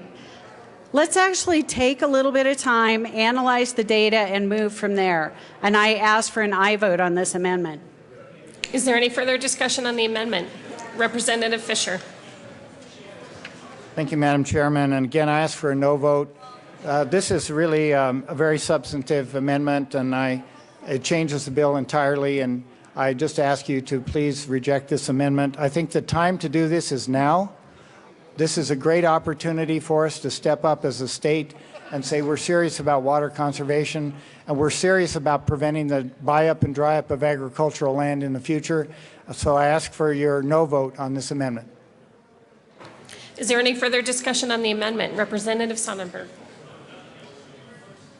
Thank you, Madam Chair. Actually, this is probably the best amendment of the day. Actually forces a discussion. I think it's appropriate to adopt this amendment rather than mandate what we're trying to mandate in the bill. Let's have the discussion. I would ask for a yes vote. Representative Lawrence. Thank you, Madam Chair. And what this actually, it also sends that study to the Agricultural and Natural Resources and Energy Committee, which is where this bill should have been heard in the first place. They have much more expertise over water policy than the Transportation and Energy Committee. And what we heard from testimony during committee was that trends are moving in the direction of people purchasing more WaterSense fixtures. But they didn't have data. They couldn't give us, numerical information about what the sales trends are, exactly what the percentage is of sales that are trending that way. And what this amendment will do will give us that information so that we can base our policy on real facts and figures and not just the idea that, well, we need to conserve water, so let's make sure that people across the state don't have a choice in what they put in their homes when they remodel, or a kid throws a bowling ball down the toilet, which unfortunately does happen. This is actually a logical next step for water conservation in Colorado, and I would urge an aye vote on this amendment. Representative Coram. Thank you, Madam Chair. I think this is absolutely a great amendment. A couple of years ago, we had a bill that was ran, the sponsor ran a bill for the use of gray water. And I did not support that bill because it was a bill that was put together basically by the Front Range area, the metro communities of the Front Range. It had no input from rural Colorado. I voted against that bill. And I told the sponsor, if you will go out into the rural areas and get the rural support, the buy-in on this, I will help you pass that bill next year. To the credit of the bill sponsor, he did that. And it's a bill that is now in Colorado statutes, the reuse of the gray water. I think this is a very similar situation that we're talking about here, members. This is something that I think does deserve a little more time. I think this is an absolute fine amendment. Ask for a yes vote. Is there any further discussion on the amendment? Seeing none, the question before us is the adoption of Amendment L009. Those in favor say aye. Aye. Those opposed say no. No. The amendment is lost. Is there any further discussion on the bill? Representative Corm. Thank you, Madam Chair. We've had a great deal of discussion here today. We also had a lot of conversation in the Transportation Committee. But I still don't think we've answered all the questions. Therefore, I move that Senate Bill 103 be referred back to the Committee of Ag and Natural Resources. The chair will put the committee in a brief recess. Just a minute.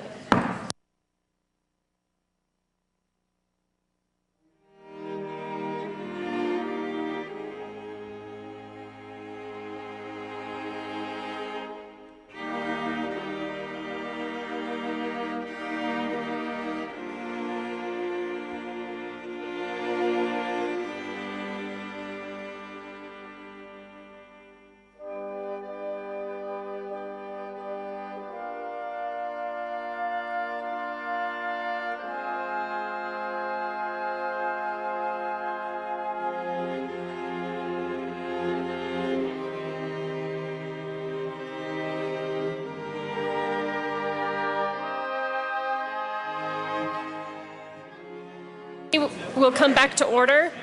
The motion is a proper motion. Representative Fisher. Thank you, Madam Chairman. And as the chairman of the House Agriculture, Livestock, and Natural Resources Committee, I ask for a no vote on this motion. Representative Lawrence.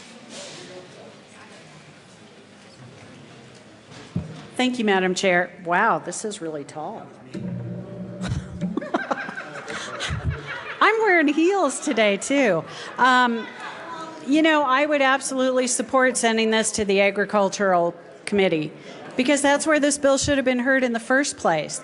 They have much more experience over the water rules and policies around this state than the Transportation and Energy Committee. Let me just say that again, the Transportation and Energy. We don't deal with water bills in the Transportation and Energy Committee.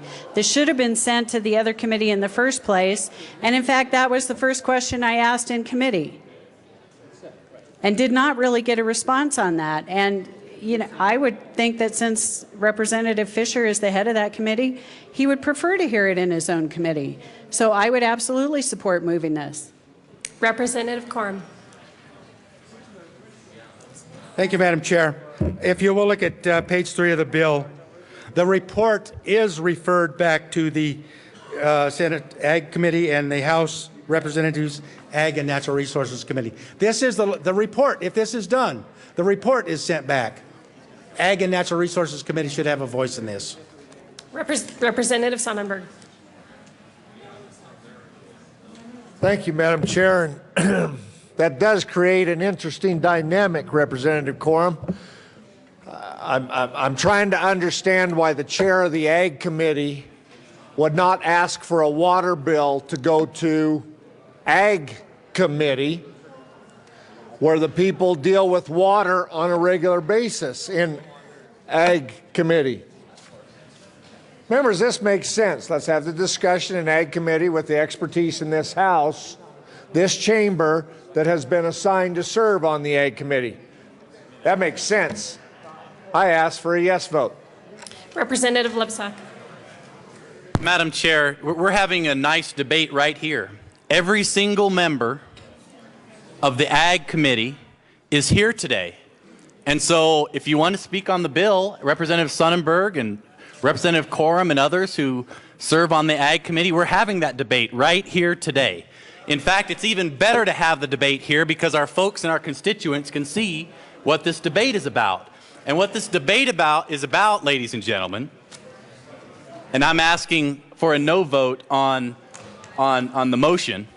What this debate is about, ladies and gentlemen, is making sure that the water that's supposed to be going to agricultural uses is going to stay for agriculture, and so it's not transferred to the cities. This is a good rural Colorado agriculture bill. Why is there so much opposition to making sure that our crops and the rural Colorado has the water they need from the other side? I ask for a no on this motion. Mr. Speaker. Thank you, Madam Chair. And I ask for a no on this motion as well. I'm a little shocked that someone would question the authority of the Speaker and my decision on where to send a bill to committee. And that being said, I actually asked our Chief Clerk, where's the rule about how I send bills to committee? She said, there's no real rule. You get to do whatever you want. It's nice being Speaker. You should try it someday. You will. And this is not a motion that's been moved in a while, but I want to just reiterate the tradition of the House on motions like this. The tradition in the House is the chairs usually move that motion. That's not the only prerogative of the chair. It's always a proper motion, so it can be moved by anyone. A chair of a committee can always ask a bill to be moved back to their committee, and that's always something, usually, if there's a real reason for that, that is given deference to a committee chair. If someone other than the committee chair, then we listen to what the committee chair wants, and if the committee chair says no, it becomes a procedural issue. And as a procedural issue, what ends up usually happening is it is usually goes with your party on a procedural motion of what's going on in the House. Doesn't always happen, but should. And so with that, of a procedural motion, what this is, I would ask a no vote on this from procedural, because I think I got it right the first time. We don't need to redo it. Representative Dorr. Hey, let me go real quick, Tim.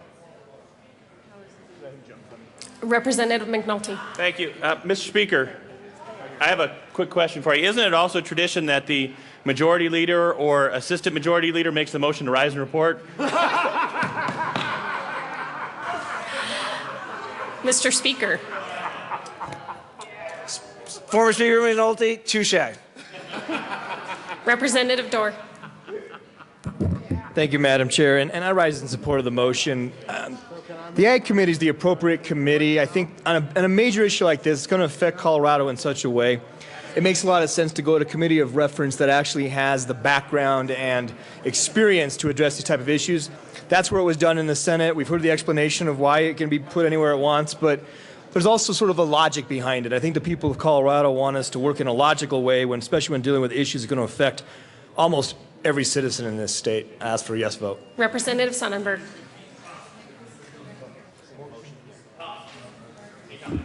Members, I think the motion is indeed appropriate. And even though we've had a good discussion down here, I think it's appropriate for the committee,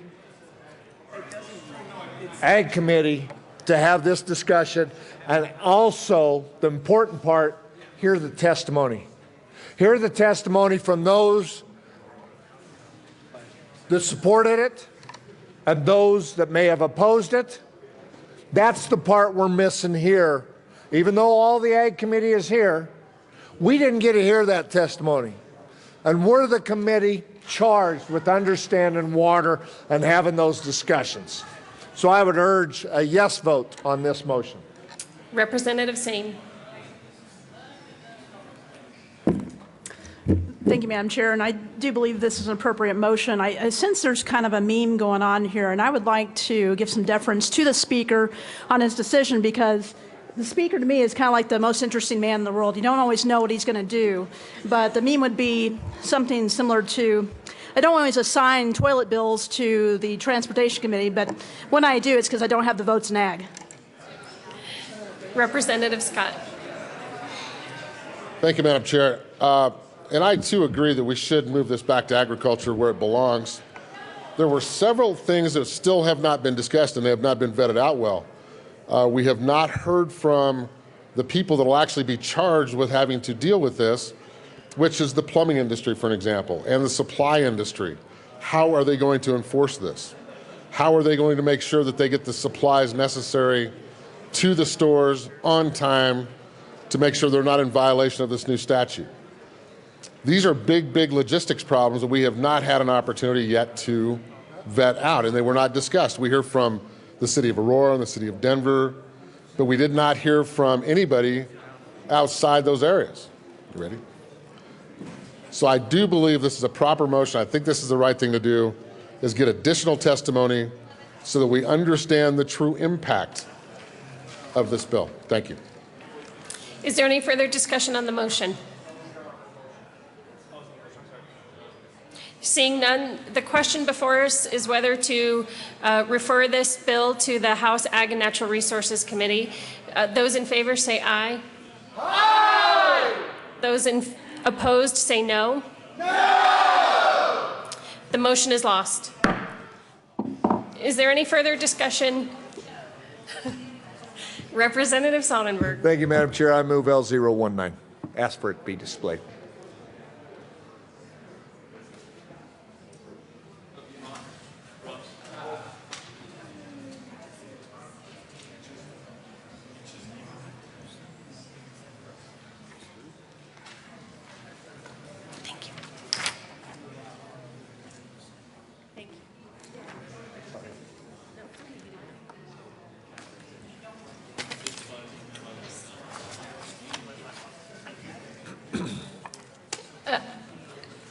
Please, the amendment is properly before us. Please proceed. Thank you, Madam Chair. What this does is if Transportation and Energy Committee is the right place to hear this bill, then it ought to be the right place to have the report filed. So I ask for a yes vote.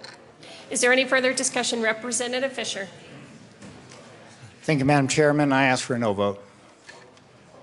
Minority Leader Del Grosso. Thank you, Madam Chair. And members, this is where the bill went and was heard in the first place. And we heard a whole bunch of discussion right before this about how transportation was the appropriate committee for this bill to be heard. So if that was the appropriate committee for this bill to be heard in the first place, why should that same committee not be the one that gets the report? We're kind of getting mixed messages.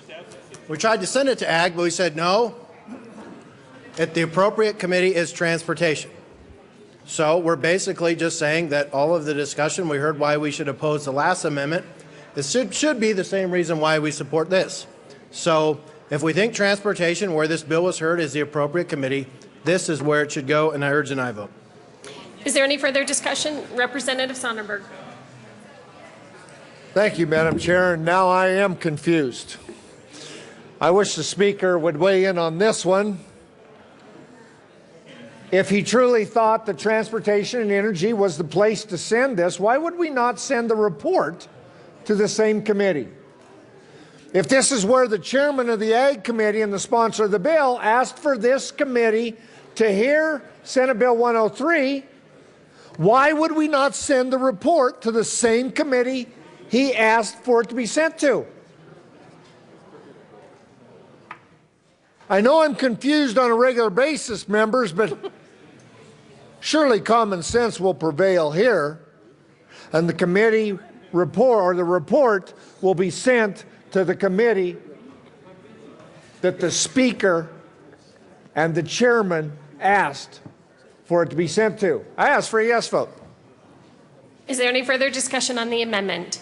Seeing none, the question before us. A division has been requested.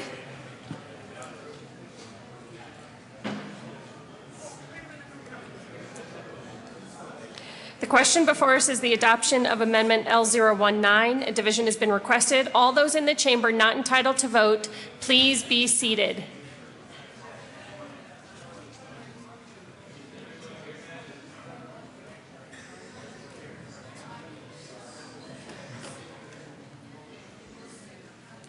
All those in favor of Amendment L019, please stand and remain standing in one place until the count is taken.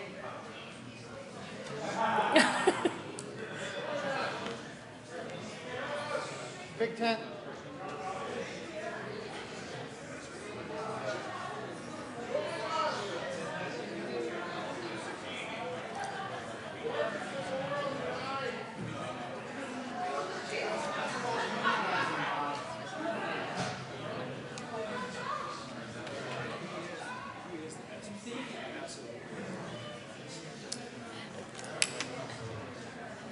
You may be seated. All those opposed, please stand and remain standing in one place until the count is taken.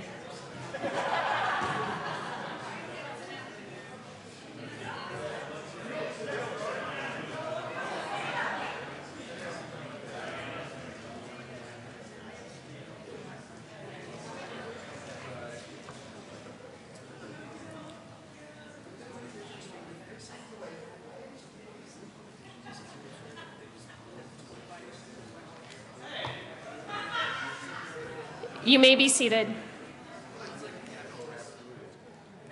The amendment is lost. Is there any further discussion? Representative Sonnenberg. Thank you, Madam Chair and members. This bill avoids the premise of how water works in Colorado. If you have a 5-gallon bucket of water and you pour it in a drain, you no longer have 5 gallon in the bucket, but you have 5 gallon in the drain going to another bucket. If we use a low flow toilet and we use 1.25 gallon in a bucket and pour it in the drain, we have 1.25 gallon of water in another bucket. The so-called savings is not savings because that water's not consumed. It's not like a plant took it. It's not like a plant used it. It's water in the system. It's like the difference between taking a 30-minute shower and a 10-minute shower. The same amount of water stays in the system.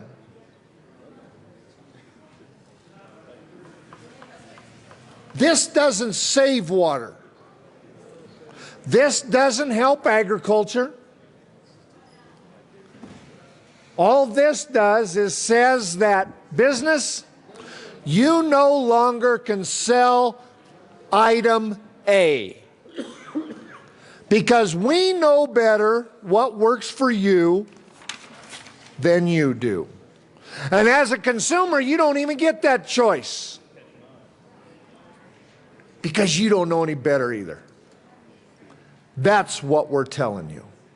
Have we really gone down the road that we're going to regulate the size of your toilet in your home? Is that what government's here for? Members, I would ask you to seriously consider a no vote on this bill. Thank you. Representative Scott. Thank you, Madam Chair. And obviously, we've had a very, very long debate on something as interesting as a toilet. But I think there's a couple different things that we just, for some reason, have passed right across. I have no concept, and I cannot think of any way in the world that the state of Colorado can enforce this type of mandate on a consumer. If you simply Google buying plumbing fixtures, you're going to get 113 million outlets in the United States of America. I didn't put in Canada, sorry. Now you tell me, how in the world can we control a consumer from getting online, ordering a faucet from a supply company in New York City, shipping it to their house and putting it in? We're going to write them a ticket? We're going to send somebody out to find this faucet? This is what you call unenforceable action, and it makes absolutely no sense. This is the kind of statutes that get us in trouble here at the State House. This fills those statute books full of information that people will look at and shake their head and say, you've got to be kidding me. Really? This is what you're doing with my tax money? I need a job. I don't need you telling me about my toilet. Seriously? I've got constituents texting me right now, sending me emails, and asking the question, why? Why would you spend your time and my money discussing toilets to make people in Denver happy? Now that sounds rather silly, but it's deadly serious. We have big issues in the state of Colorado. We have many things that need to be taken care of in the state of Colorado. Our unemployment rate is unacceptable. I hope to all of us in this body. Our economy is not doing as well as some may believe. And we are sitting here discussing and debating for now 2.5 hours, low flush toilets. I'm embarrassed, quite frankly. The people of the state of Colorado deserve better from us, and they expect one heck of a lot more than what they're seeing today. I urge a no vote on this bill. It's ridiculous. Representative Holbert. Thank you, Madam Chair. Northern Douglas County, the community that I live in Parker, has become, out of necessity, a very water-conscious community. We have a giant hole in the ground called Reuter Hess Reservoir, and people misunderstood that. When I first ran for office in 2010, I spent a lot of time talking with constituents in Parker about why their water bill was going up and why do we have this big hole in the ground. People have come to understand in Northern Douglas County and Parker that we have a goal of using a cup of water 2.5 times before gravity wins and that cup of water goes to Kansas or Nebraska. Reuter Hess is a system very much like the intention of this bill that seeks to use water more wisely and to reuse it before it escapes our grasp. People in Parker understand that they might be washing their car with water today, and next week or next month that same water might be in their cooking or in their plumbing. It might be in a neighbor's house or somewhere in another part of that community, but we gather that water up, we clean it, we put it back up a hill at night, and we put it into Reuter Hess. And it works. Our community has found a way to make water work for our community, and the future of Douglas County absolutely relies on there being renewable sources, reusable sources of water. But Representative Sonnenberg has several times made a proper, correct point on this bill. These fixtures do not save water. They use the same resource, the same quantity, the same volume available of water at a different rate. It transfers water from one place to another at a different rate, but it doesn't save water. If you were to think that a fixture could save water, maybe you would buy into the idea that a fixture could actually create more water.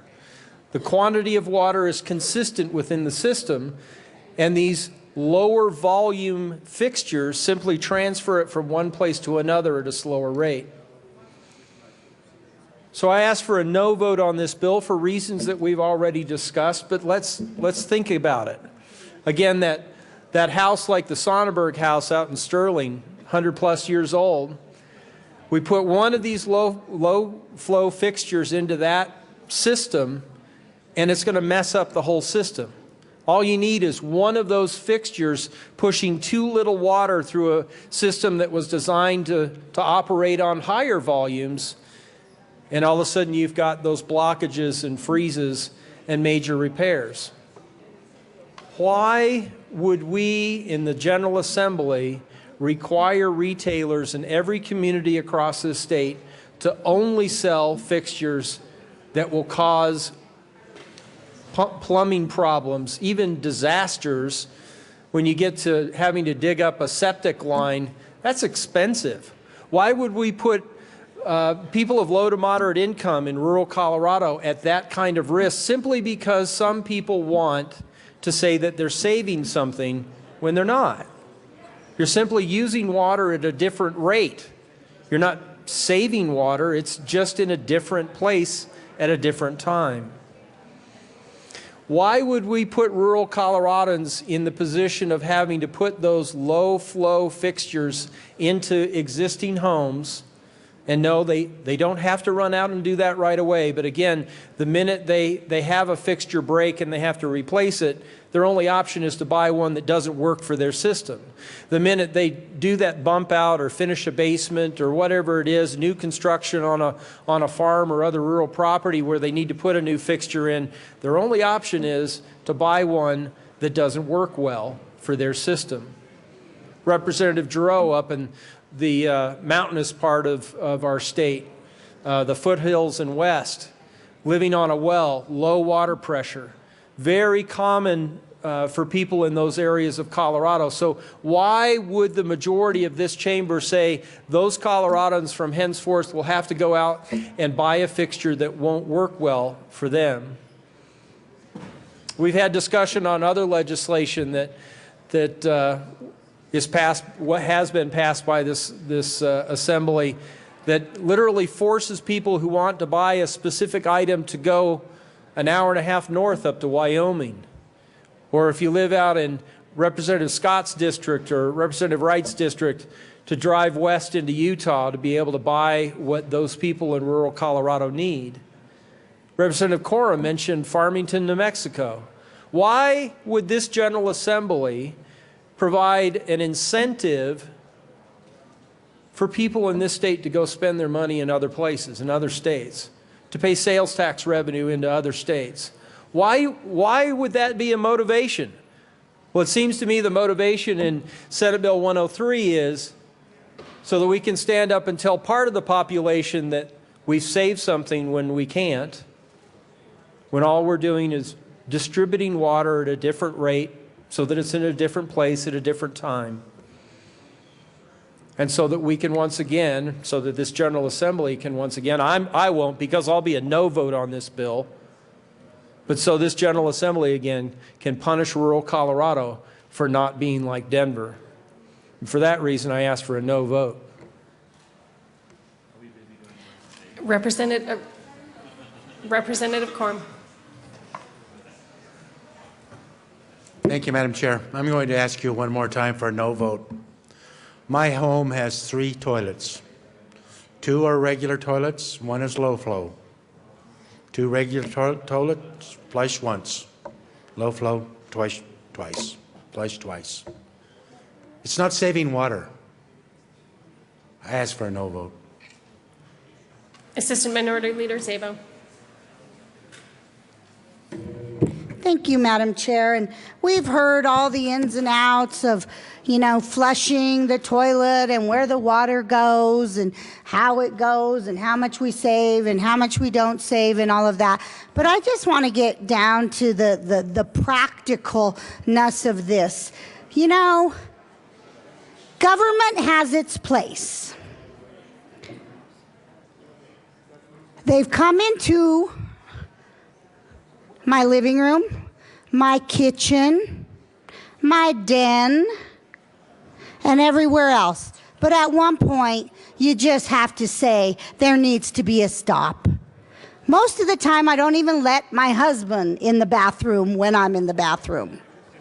I'm sure it's not going to sanction that the government can come in and tell me what I'm going to do in my bathroom. Are you kidding me?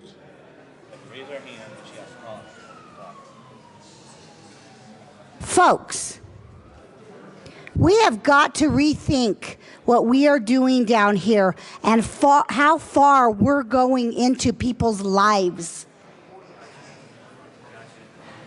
Please, stay out of my bathroom. Representative Sonnenberg.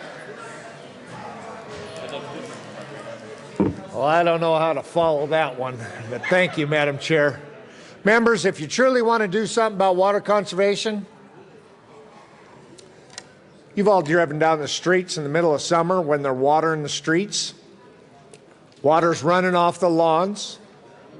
Are we planting drought-resistant grasses in our parks?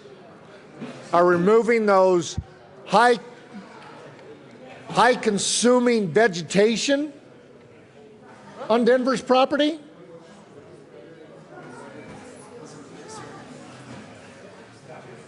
Are we removing phreatophytes from the system? That actually makes a difference. This doesn't. I ask for a no vote. Representative Fisher. Thank you, Madam Chairman. Members, thank you so much for this spirited debate over Senate Bill 103. I truly respect and honor the opinions of everybody in this chamber and just really appreciate the opportunity that we've had this morning to give this a full and fair debate. My final comment here is that the Interbasin Compact Committee for Colorado, which I'm a member by virtue of the fact that I'm the chair of the House Ag Committee, voted to actually support this legislation. Now, in the years that I've been attending IBCC meetings, this is the first time I've ever seen them actually take a position to support a piece of legislation. Now, the IBCC is not Earth First. Let me assure you that. It's made up of farmers and ranchers and water providers from all over the state of Colorado, from every corner, from every basin roundtable, and from governor's appointments and just general citizens.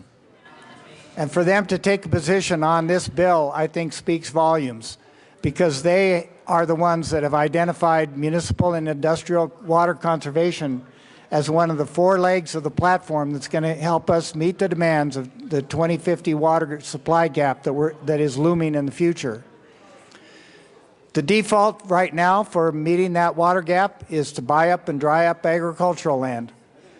And the characterizations of how our system works notwithstanding, saving 40,000 acre-feet of water for practically no cost is really, to call it low-hanging fruit is a vast understatement. And so I ask for your yes vote on Senate Bill 103. Is there any further discussion? Seeing none, the question before the House is the passage of Senate Bill 103. All those in favor say aye. Aye. Those opposed say no. No. The bill passes. Mr. Kohler. Oh.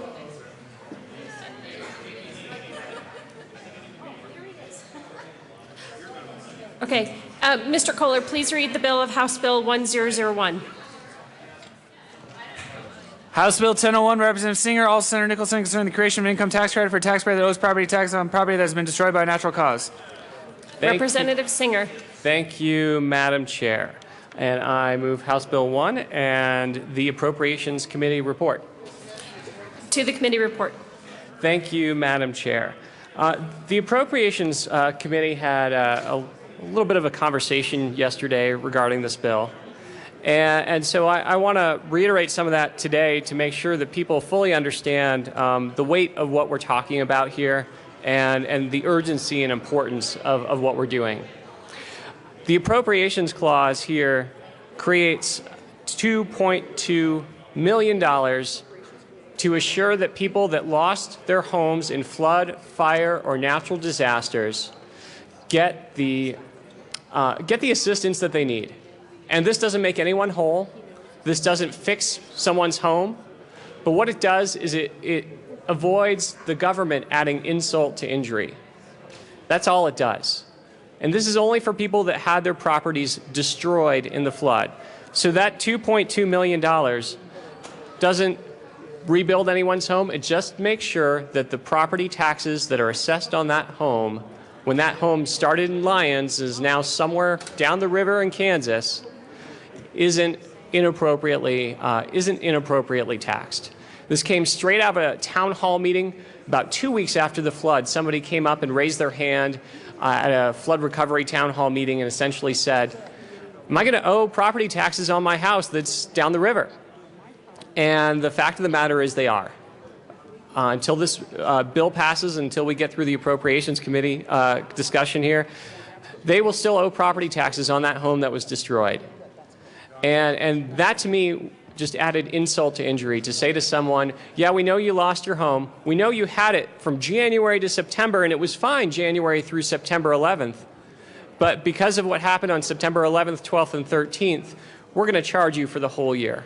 That's insult to injury to me. Originally, I was going to title this bill, "The Property Tax Assessor Can't Find Your Home, He Can't Tax You." But apparently, you need to be a little bit more thoughtful about things when you pass bills at the state capitol. And so what we did is we made sure that at the very least, if your home is completely gone, completely destroyed, that you have at least some notion that you can recover some money to start a new life. Because these people aren't coming back to their homes. They aren't coming back to their original homes. Some of them still can't get up the roads to get back to their property. And for some other folks, their property is gone along with those homes. It's now a river. So I know a lot of people had conversations about personal responsibility and making sure that, people who lived in their homes actually pay their taxes. But this is a natural disaster. This didn't happen through any kind of accident. Someone didn't leave a toaster on. Someone didn't leave their water on. This was a complete act of God. And in these situations, we need to be we need to do something. And that's exactly what this is something. For people that lost 20% of their property or 20% of their home, or even engaged in substantial damage and lost maybe even 50%. They don't have their family room, their living room, or their bedroom. This bill does not help them. This bill only helps the people that were most affected. And we can always do more, but we can't do it all. And that is exactly what this appropriations clause does, is it does something. It doesn't do everything, and I wish we could. But in our own budgets, we need to balance them.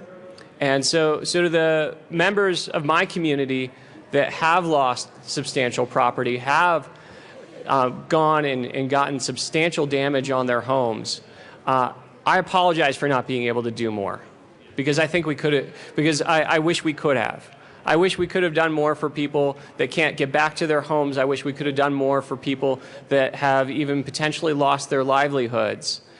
And so I apologize for that. But I know that we will come together in innumerable ways in the next year to make sure that, while we can't make everybody whole, we can at least put one more brick in that house to do the right thing. And with that, I ask for a favorable vote on the Appropriation Committee's report. Representative Labuda. Thank you, Madam Chair. I move L015 to the Appropriations Committee report and ask that it be displayed. You should start this at your, well, I'll say why I did.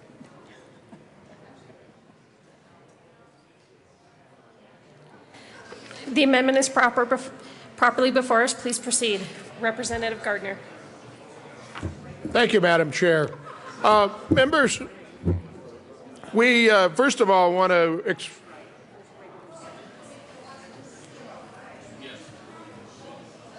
First regular. There's a mistake. Mayor. Oh, we missed a word. Madam Chair, could we go into a brief recess? We'll go into brief recess. We could have fixed it on the reviser's bill. I've got some more.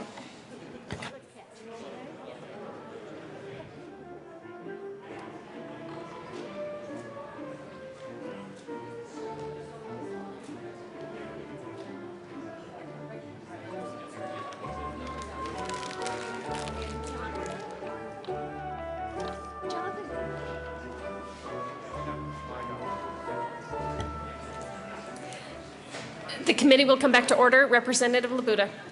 Thank you, Madam Chair. I move that L015 and ask that it be displayed, and I see that it is correctly displayed now, and I think all the words are in it.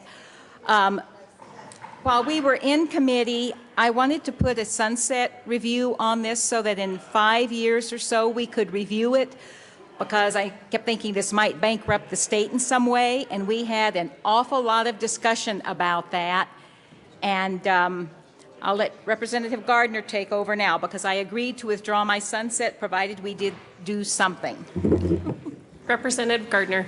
Yes, thank you, Madam Chair. And are we going to fix this amendment, It Representative? has been fixed. It's fixed up there. And we didn't even have to change the number. This is good. And thank you, Representative Young, for being such a great proofreader. Oh, Representative Court, you would know. So we have added the word session.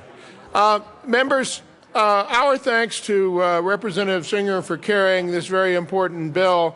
And the question that Representative Labuda raised that we had in appropriations as well was the question of how do we review this? Should it be a sunset? I will tell you frankly that there was some concern that a sunset creates the potential that it's easier to let this go away at a later date by simply not reauthorizing it than there being a review which would require affirmative action on the part of the General Assembly to change the law. I think there's a lot of agreement that this is a good bill. It has a price tag. And I think you're going to hear from others about another amendment to sort of control the spending and how it occurs, and to ensure that we have the money to do it, that we're not defunding K-12 or Medicaid or other things because this is there. What this amendment will do is require that during the first regular session of the 71st General Assembly, so we're in the 69th, that'll be 2 more years for the 70th General Assembly, so we're talking 15 and 16. In 2017, the finance committees of the House of Representatives and the Senate, or successor committees, if they decide to call them something else, I can't imagine it not being the Finance Committee, are going to review the provisions of this section and make recommendations regarding whether they should be continued, repealed, or continued with modifications. Again, the advantage of this over a sunset is that that would require affirmative action by the General Assembly rather than have everybody fold their hands and say, well, we can't figure out how to do it, or get in a hopeless fight and not get 33-18-1. So with that, members, I would ask for an aye vote and hope that the other amendment that we are spending time explaining this one is prepared. Thank you. Representative Labuda. Thank you, Madam Chair. And members, I still would prefer a sunset review on this because we don't know how much money it's going to cost in the out years. But I realized it was continuing to be a very divisive issue in the Appropriations Committee. So I thanked Representative Gardner for his suggestion, and we worked on this. And I know that this is a very good amendment that will start to put some kind of control on what could become unmanageable. We know how much money the floods and wildfires cost this year. And if we have another year like that in a couple of years and we're in a recession, and even though we're increasing our general fund to pay for emergencies, we may not have emergency funding available to cover everything. And my fear is that we would very possibly go into defunding K-12 education or something else. So this review that's coming up will ensure that we have a chance to review it, to look at it, and see if it does need to be changed. Representative Singer. Thank you, Madam Chair. And this is a friendly amendment. I asked Representative Labuda in the Finance Committee if she would hold off on any amendments relating to sunsets until I had actually spoken with the flood victims. Because when you're affected by a natural disaster, you lose all sense of control. And I didn't want to take that sense of control away because those stakeholders came to the table before day one with me, before the session started here. And so I appreciate what Representative Labuda and Representative Gardner did here in making sure that the due diligence was made, that I actually went out and spoke with the victims that are affected by this flood and this bill to do the right thing. And with that, I encourage an aye vote on Amendment L015 to the Appropriations Committee report. Minority Leader Del Grosso. Thank you, Madam Chair. Members, you're probably not going to get too many more opportunities to vote on a Labuda-Gardner amendment either. And I know we see them on a daily basis, but this could potentially be the last time. So I would urge an aye vote as well. Is there any further discussion on the amendment? Seeing none, the question before us is the adoption of Amendment L015. All those in favor say aye.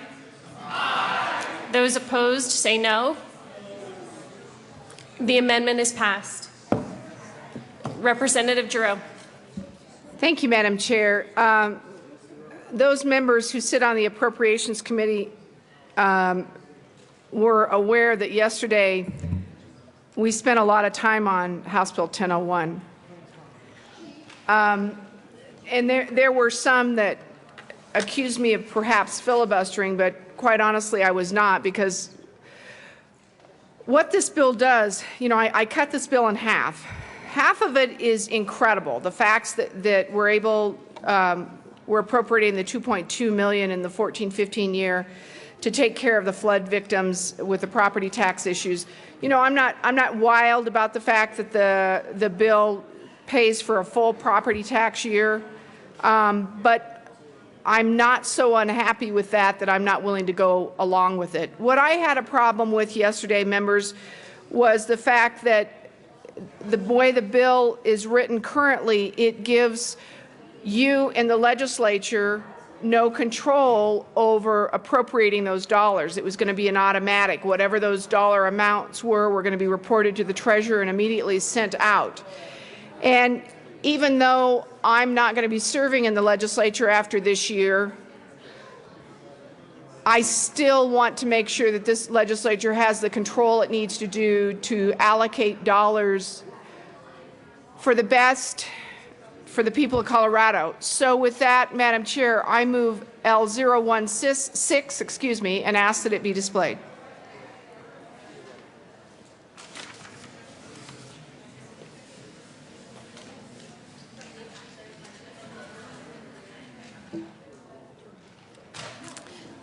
The amendment is properly before us. Please proceed. Representative Giroux. Thank you, Madam Chair.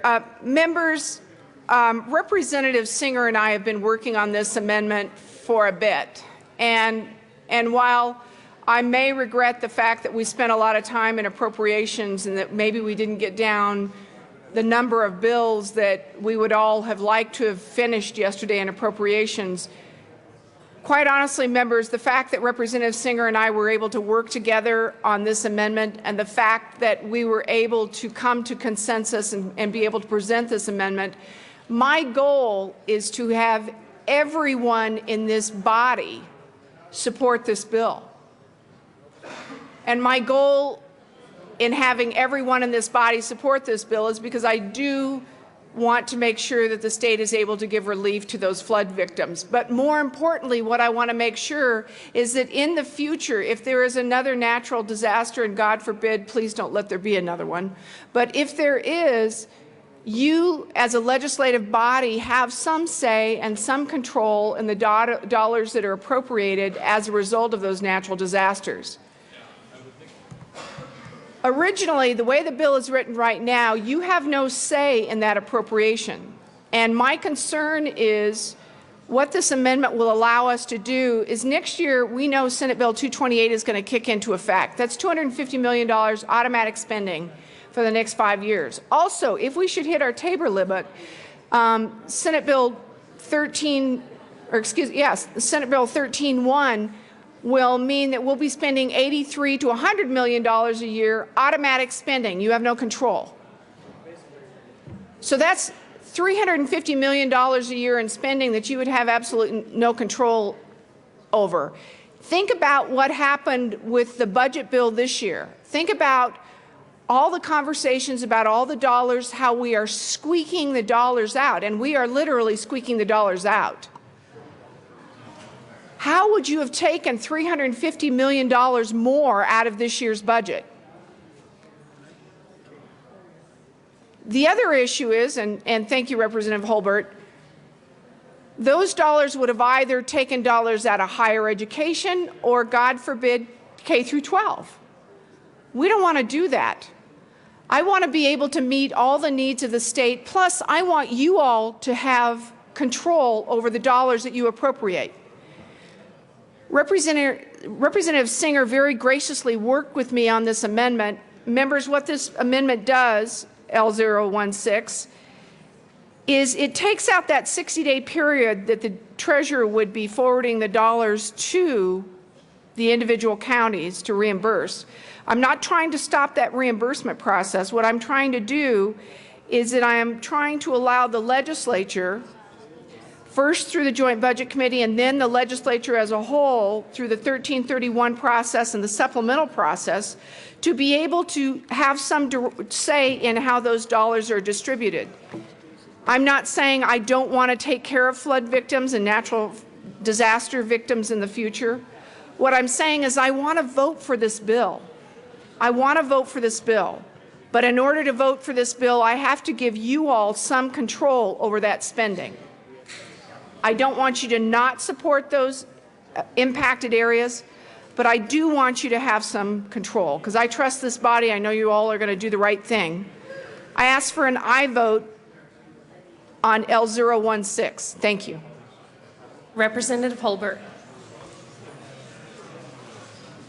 Thank you, Madam Chair, and very sincere thanks to Representative Giroux and Representative Singer for working together on this amendment.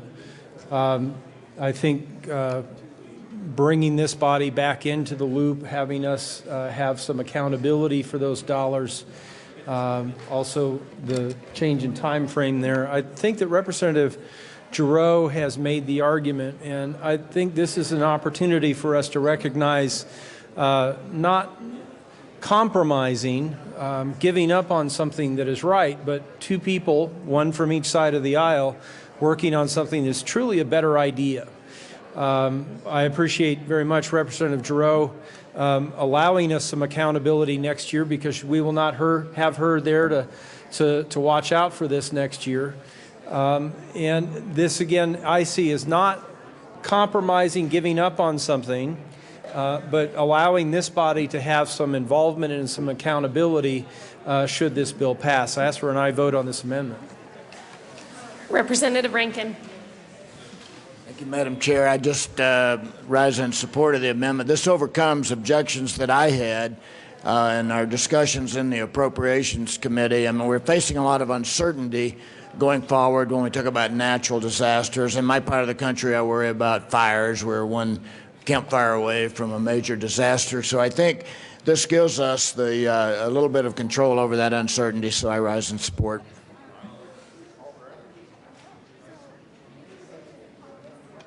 Representative May.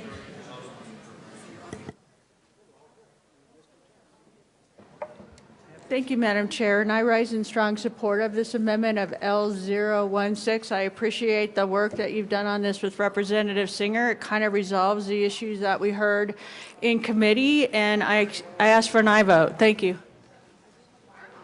Is there any Representative Singer?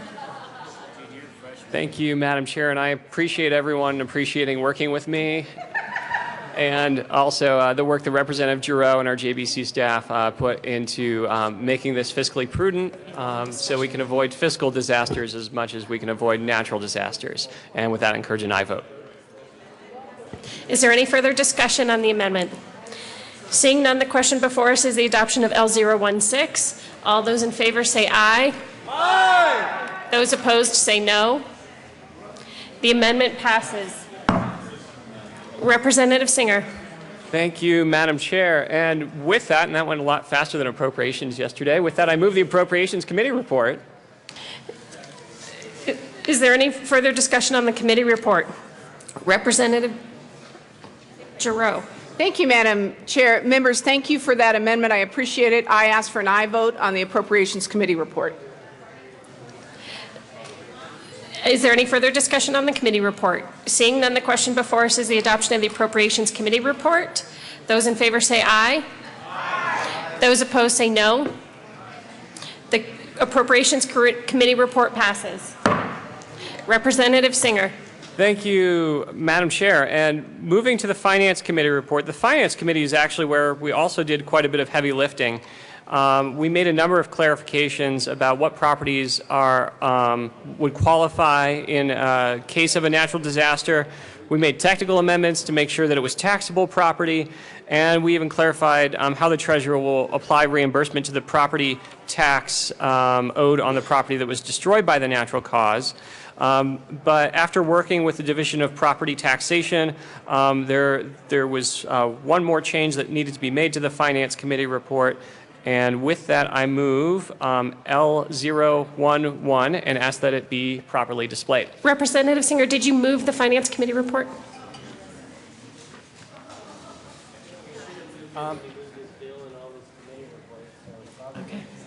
Madam Chair, I don't know, but I move the Finance Committee report and also Amendment L001 and ask that it be properly displayed. 011. The amendment is properly before us. Please proceed. Thank you, Madam Chair. Basically what this amendment does is it makes sure it's actually all about fiscal prudence again, and we're making sure that state-assessed companies are on a fixed schedule. And it also, I just want to make sure that people know this does nothing to real property, which the bulk of any loss of residential property would transpire in. So with that, I ask for a yes vote on Amendment L011. Is there any further discussion on the amendment? Seeing none, the question before us is the adoption of Amendment L011 to the Finance Committee report. All those in favor say aye. Aye. Those opposed say no. The amendment passes. To the committee report? To the bill, I Or think. to the bill. Oh, I'm sorry. It is. It's to the Finance Committee To the report. Finance Committee report. Thank you, Madam Chair. Now that we've amended the Finance Committee report properly, I ask for your favorable vote and renew my motion for a yes vote on the Finance Committee report. Is there any further discussion on the committee report? Seeing none, the question before us is the adoption of the Finance Committee report. Those in favor say aye. Those opposed say no. The committee report passes. Are there any other committee reports? God, I hope not. To the bill. Thank you, Madam Chair. I move House Bill 1001. House Bill 1001, as you've heard through two committee reports, is about making sure that we as a state do not add insult to injury to property owners that had their homes destroyed in a natural disaster. And while this came out of the flood, there were fires, and next year there might be tornadoes, and the year after that, who knows what. But we need to be prudent about this, but we also need to be compassionate. And that's what this bill is about. It's about being compassionate and doing the right thing, because there's never enough that we can do. There's literally never enough that we can do. But that doesn't mean that we don't stop trying and we don't keep fighting and we don't keep trying to do the right thing and doing something in the absence of the fact that we can't do enough.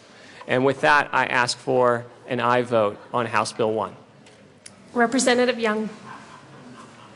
Thank you, Madam Chair. Members, as co-chair of the Flood Disaster Study Committee, I urge your aye vote on this bill.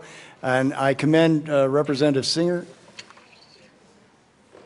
I commend Representative Singer for his hard work, and also Representative Giroux, Gardner, Labuda, and members of the Finance Committee for their work to make it even better.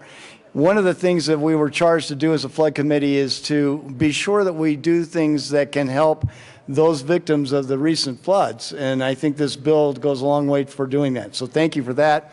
But the other charge was to look out in the future and see what we can do to make sure we're prepared for future disasters. And I think this bill has now accomplished that as well. So thank you, and I urge the aye vote. Representative Giroux. Thank you, Madam Chair. And I'd like to thank Representative Singer for bringing the bill, and also for all the members of the Flood Committee Task Force. I think Representative Del Grosso served on that one, and Representative Young, and I apologize if I haven't mentioned your name if you were there. The only thing that would be better than this bill would be if we could legislate natural disasters and get rid of them, but we can't do that. I know you guys think you're powerful, but you can't do that. I appreciate this bill. Had this bill been in effect 20 years ago, I think it would have helped a whole lot more people, but I also understand that great ideas sometimes take a while to ferment and to develop. I appreciate the time that we had on the Appropriations Committee yesterday. I wish we could have had more time, but I appreciate the time that we had, and I ask for an aye vote on the bill. Representative Moreno. Thank you, Madam Chair. Members, I rise in strong support of House Bill 1001. When folks ask what we are doing down here this session, I often mention House Bill 1001. And I think it's one of the most important bills we will consider all session. And when I describe this bill, I talk to people and I tell them that, you know, obviously you saw the news, you saw people's homes on fire or wiped away by the floods, and this is the legislature's response to that problem. Because how can we honestly ask people to pay property tax on a home or property that in a lot of cases doesn't exist anymore? It doesn't seem right. When I talk to people of all political stripes, Democrat, Republican, unaffiliated, all of them have indicated support of this bill because it's common sense. You simply shouldn't ask victims of these horrible tragedies to pay property tax on properties that don't exist anymore. I rise in strong support of this bill and encourage support from my colleagues. Thank you. Majority Leader Hollinghorst. Thank you, Madam Chair, and I stand in strong support of this bill, and I want to thank Representative Singer and the Flood Committee for bringing this bill to us. I thank them on behalf of my constituents, some of whom will benefit from this, and also on behalf of my husband, who is the Boulder County Treasurer, who had to send the bills to some of these people and at least could say, I think we will have a solution for you this year. And it is very, very important to some people, and it makes them feel like they can maybe move forward to reclaim their properties or to find a place somewhere else, or that at least their government is behind them in doing all that. And I think it provides a tremendous amount of support to those folks. And I thank you again for bringing this bill. Is there any further discussion? Representative Singer. Thank you, Madam Chair. I want to appreciate everyone here for what they've done today. The Democratic amendments, the Republican amendments, the Democratic sponsors, the Republican co-sponsors. When this flood came through, it didn't just hit Boulder County, it didn't just hit Weld County, it didn't just hit Larimer County. It went from the north part of the Front Range to the south part to the Eastern Plains. This isn't a Democratic flood, it's not a Republican flood. It wasn't a Democratic fire or a Republican fire, and this bill is not a Democratic bill or a Republican bill. It's a Colorado bill. And I just want to remind people, we still cannot do enough. This does not solve the problem. This is merely one cornerstone in a new bridge that we're going to have to build a better Colorado. But this is the start of something good and something better to build a better community. And while our community members up in Jamestown and in Lyons and out in Sterling are still rebuilding their homes and their communities and their infrastructure, they now know that we're fighting for them as well, and they've got an ally here down at the Capitol that does a little more than the very least we can do here, and taking the next step further. And lastly, and most importantly, I want to recognize someone who passed away last night, my wife's grandfather, Reverend Barrett, at the age of 94. He wore his collar every day. Reverend Barrett wore his collar every day. And interestingly enough, the older he got, the kinder he got, and the more compassionate he got. And I think some of that kindness and compassion has worn off on me. And I'm thankful for all the kindness and compassion that he showed me that I can share with all of you and share with my constituents. And so in his name and in the name of the constituents that were hurt and affected by this flood, and to the one courageous constituent that raised his hand and said, what's going to happen to my property now that it's gone? I encourage an aye vote. Is there any further discussion on the bill? Seeing none, the question before us is the passage of House Bill 1001. All those in favor say aye. Aye. Those opposed say no. House Bill 1001 is passed. Majority Leader. Madam Majority Leader. Thank you, Madam Chair. I move the committee rise and report. You've heard the motion. Seeing no objection, the committee will rise and report.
The House will come back to order. Mr. Kohler, please read the report of the Committee of the Whole. Mr. Speaker, Committee of the Whole begs leave to purpose under consideration the following attached bills being second reading makes the following recommendations thereon. House Bill 1001 amended passed on second reading or reversed by silent counter for third and final passage. Senate Bill 103 passed on second reading or revised by silent counter for third and final passage. Representative Becker. You've heard the motion. There are amendments at the desk. Mr. Kohler, please read the Sane-Humphrey amendment to the report of the Committee of the Whole. Representatives Sane and Humphrey moved to amend the report of the Committee to hold reverse the action taken by the committee in not adopting the following Sane and Humphrey Amendment L014 to Senate Bill 103 to show that said amendment passed and that Senate Bill 103 as amended passed. Representative Sane. Thank you, Mr. Chair. Speaker. Speaker, yes. Thank you very much. Thank you, Mr. Speaker. And I urge a yes vote on this amendment. Again, this is allowing the rural counties to make that decision because most well users are in rural counties. So I move the Sane-Humphrey amendment to the Committee of the Whole. Representative Sane, please to your amendment. Thank you so much, Mr. Speaker. I'm a lot of practice.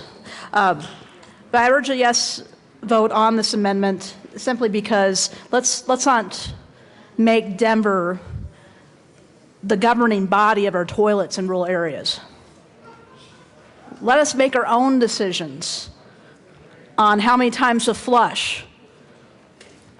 And well users are some of the best conservators of water, best environmentalists that there are. So again, I will urge a yes vote. Any for Representative Fisher? Thank you, Mr. Speaker. Members, I ask for a no vote on this amendment. We heard all the discussion during the debate on second reading, and I don't want to reiterate those arguments. And I frankly think this is unworkable. I'm not even sure in a practical sense how this would even be done. So I just ask for your respectful no vote on this amendment. Any further discussion? Seeing none, the question for the House is the adoption of the Sane-Humphrey amendment to the report of the Committee of the Whole. Mr. Kohler, please open the machine and members proceed to vote.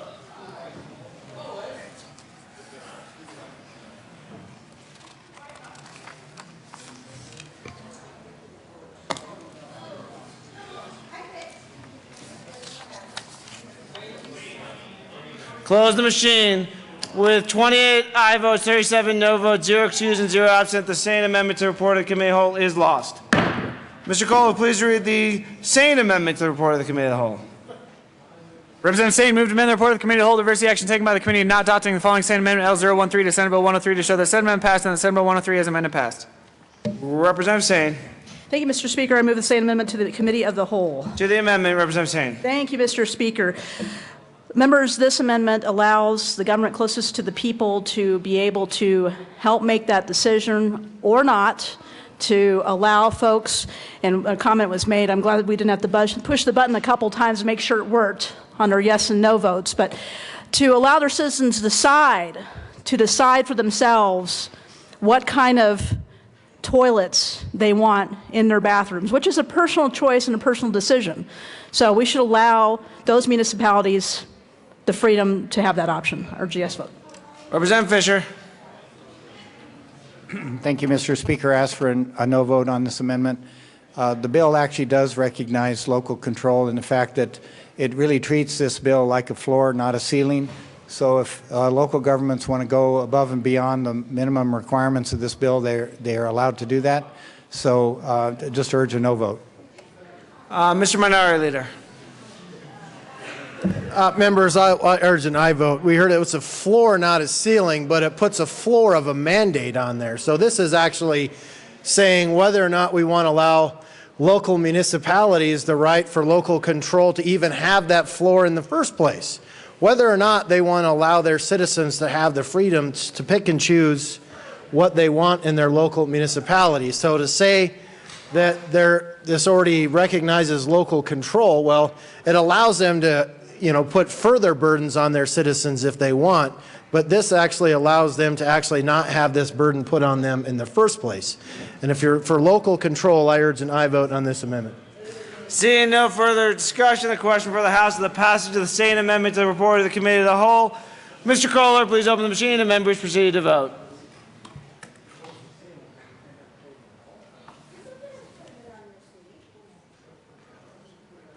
Representative, close the machine. With 29 aye votes, 36 no votes, 0 excused, and 0 absent, the same amendment to the report of the committee of the whole is lost. Mr. Kohler, please read the first Sonnenberg amendment to the report of the committee of the whole. Representative Sonnenberg moved to amend the report of the committee of the whole to reverse the action taken by the committee in not adopting the following Sonnenberg amendment L007 to Senate Bill 103 to show that said amendment passed and that Senate Bill 103 as amended passed. Representative Sonnenberg. Thank you, Mr. Speaker. I move the Sonnenberg amendment to the committee of the whole. To the amendment, Representative Sonnenberg.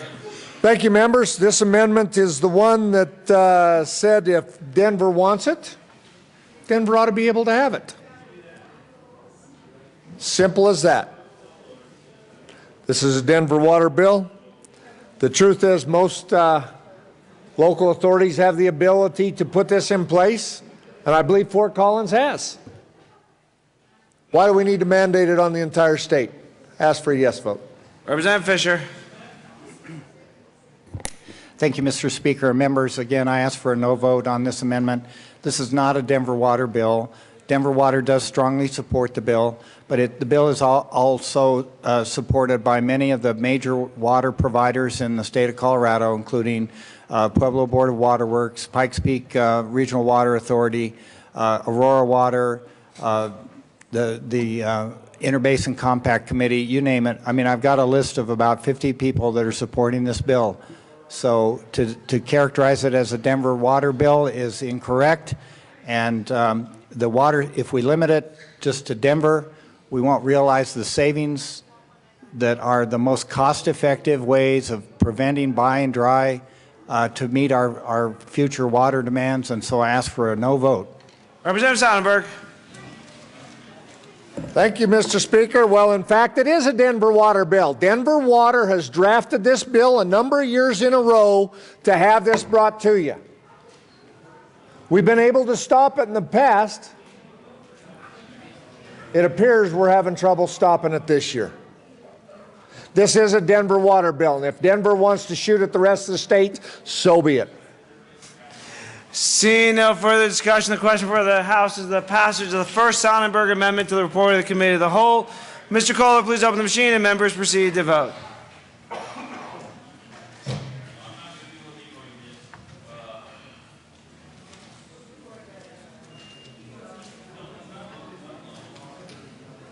Representative Landgraf, close the machine.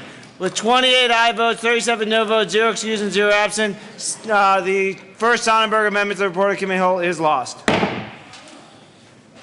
First, you don't succeed, try again. Mr. Kohler, please read the second Sonnenberg amendment to the report of the committee of the whole. Representative Sonnenberg moved to amend the report of the committee of the whole to reverse the action taken by the committee in not adopting the following Sonnenberg amendment L016 to Senate Bill 103 to show that said amendment passed and that Senate Bill 103 as amended passed. Representative Sonnenberg, for a second time. Thank you, Mr. Speaker, and one of these days in 8 years, I'm going to pass one of these. You did during the budget. Wow, I'm getting good at this, Mr. Speaker. I want to run this one too then. We'll see if it works. Mr. Speaker, I move the second Sonnenberg amendment to the committee of the whole. To the amendment, Representative Sonnenberg. Thank you, Mr. Speaker. And members, this is the amendment that basically affects all of your constituents. All of your constituents that have the older plumbing systems in their house, if the house is older than 30 years, similar to the example I gave you, we have heard from a number of those folks that an older system often cannot handle this. We had heard that from Representative Swerdfiger several years ago when this was up, that we were having trouble, that we could not, in his engineering, was not able to make those work in those older homes. Some of them may, as we heard from one of our colleagues. Some of those may, but we also know there are a number that don't. And this affects those in Jefferson County, Arapahoe County, your urban constituents. This affects them as well. I would ask for a yes vote. Madam Assistant Minority Leader. Thank you, Mr. Speaker. Yeah, don't let this affect Jefferson County. Representative Fisher. Thank you, Mr. Speaker. And members, again, I rise to ask for a no vote on this amendment. And again, I think we've had a thorough discussion about this. I don't believe that there's any correlation between the age of a house and how well WaterSense fixtures are going to work in that facility. In fact, WaterSense fixtures are engineered and tested in such a way that they might actually be beneficial for older homes in certain cases. I mean, it's just a site, it would be a site-specific basis, but I ask for a no vote on this amendment. Representative Giroux. Thank you, Mr. Speaker. And Representative Fisher, as an architect, I can tell you there is a difference in the septic systems in an older home compared to the septic systems in a newer home compared to the septic systems on a water well compared to for instance, when you're in a rural area like I am, you need to have a certain slope, and you have to have a certain slope because it has to flow downhill. And I'm really not kidding, it really does. So there's a lot of differences. And what Representative Sonnenberg is talking about is the amount of water that's needed to flush the debris through the system. And so on these older homes, depending on the size of the piping, the sewer pipe, depending on the size of the length of the distance that you've got to flush, if you have an older home, if you have smaller pipes, I never thought I'd talk about this on the floor of the House, but you will need more pressure. And as an engineer, Representative Fisher, I know you understand pressure. You'll need more water pressure to evacuate the debris through the sewer line. So are you all enjoying your lunches? Not yet. So They'll be going through those pipes soon enough.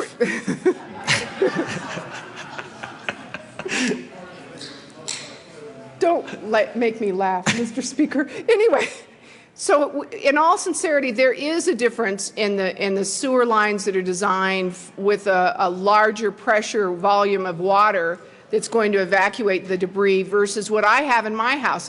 What I have in my house is a very small pressure tank downstairs that creates the pressure that moves the debris. Now, I know that some of these new plumbing fixtures, and you know, fittings those are the faucets, and the fixtures are the ceramic articles that are used in the process. And some of these newer ones have put more glazing in the evacuation tunnel of the toilet itself, and that does help to evacuate. But that doesn't do any good once you get beyond the toilet fixture itself. Because once you get beyond the toilet fixture itself and you're in the sewer lines, either of the house or, you know, your sewer line goes from the end of your sewer at the line of your house to the street. So that section that is between your house and the street where it meets up with the public system. And that's not how mine works. If you'd like, I'd like to explain my septic system to you later. But that area between the border of the building that goes to the street before you join the sewer line itself, that's your responsibility too, because that's on your property. And if you've got an older home, a lot of those older homes have clay pipes. And a lot of those clay pipes, if you've got any type of landscaping on your property, like a tree or something, sometimes those clay pipes are infiltrated by the root system. And you can have it rotor-rooted, and they can hit they can take the branches that have infiltrated into your sewer pipe. They can evacuate those periodically. But to say that there's no difference between the way a house is plumbed and the sewer evacuation from point to point, there is a huge difference. That's why this amendment is a good amendment.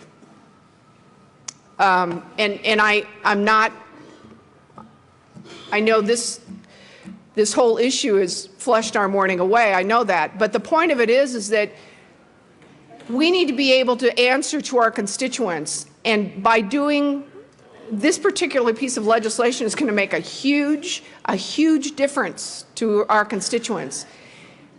And the one time in life I don't want to be thought of by my constituents is when they're using their facilities, their fixtures and fittings. I guarantee you, if you have older homes, they're going to be thinking about you at a particular time, and it's not going to be good. I ask for an aye vote on this amendment. Seeing no further discussion, the question for the House is the passage of the second Sonnenberg Amendment to the report of the Committee of the Whole. Mr. Kohler, please open the machine and members proceed to vote.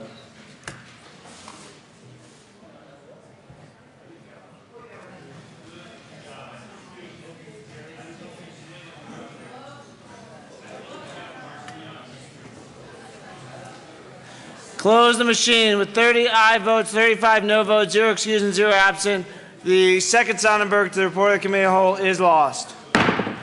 There are no further amendments to the report. Mr. Kohler, please open the machine and members proceed to vote on adoption of the report of the Committee of the Whole.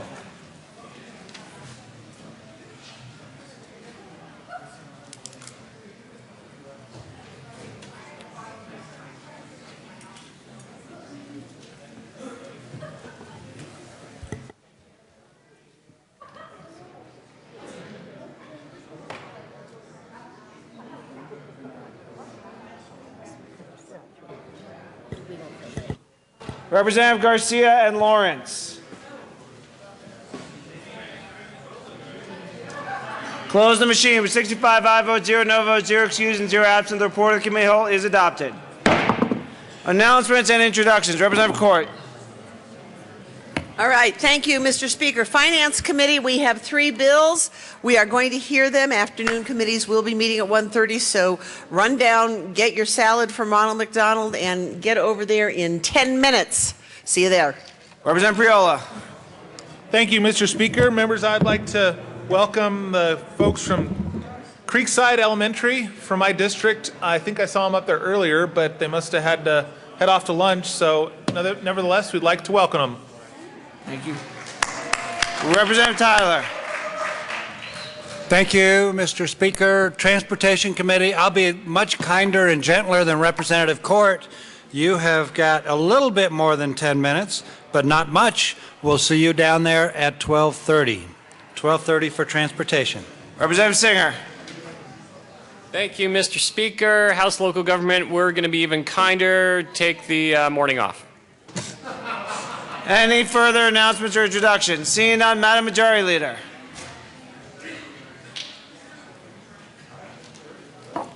Thank you, Mr. Speaker. I move the House stand in recess until 1 p.m. this afternoon, at which point we will adjourn until 9 a.m. tomorrow morning. Seeing no objection, the House will stand in recess until 1 p.m. tomorrow.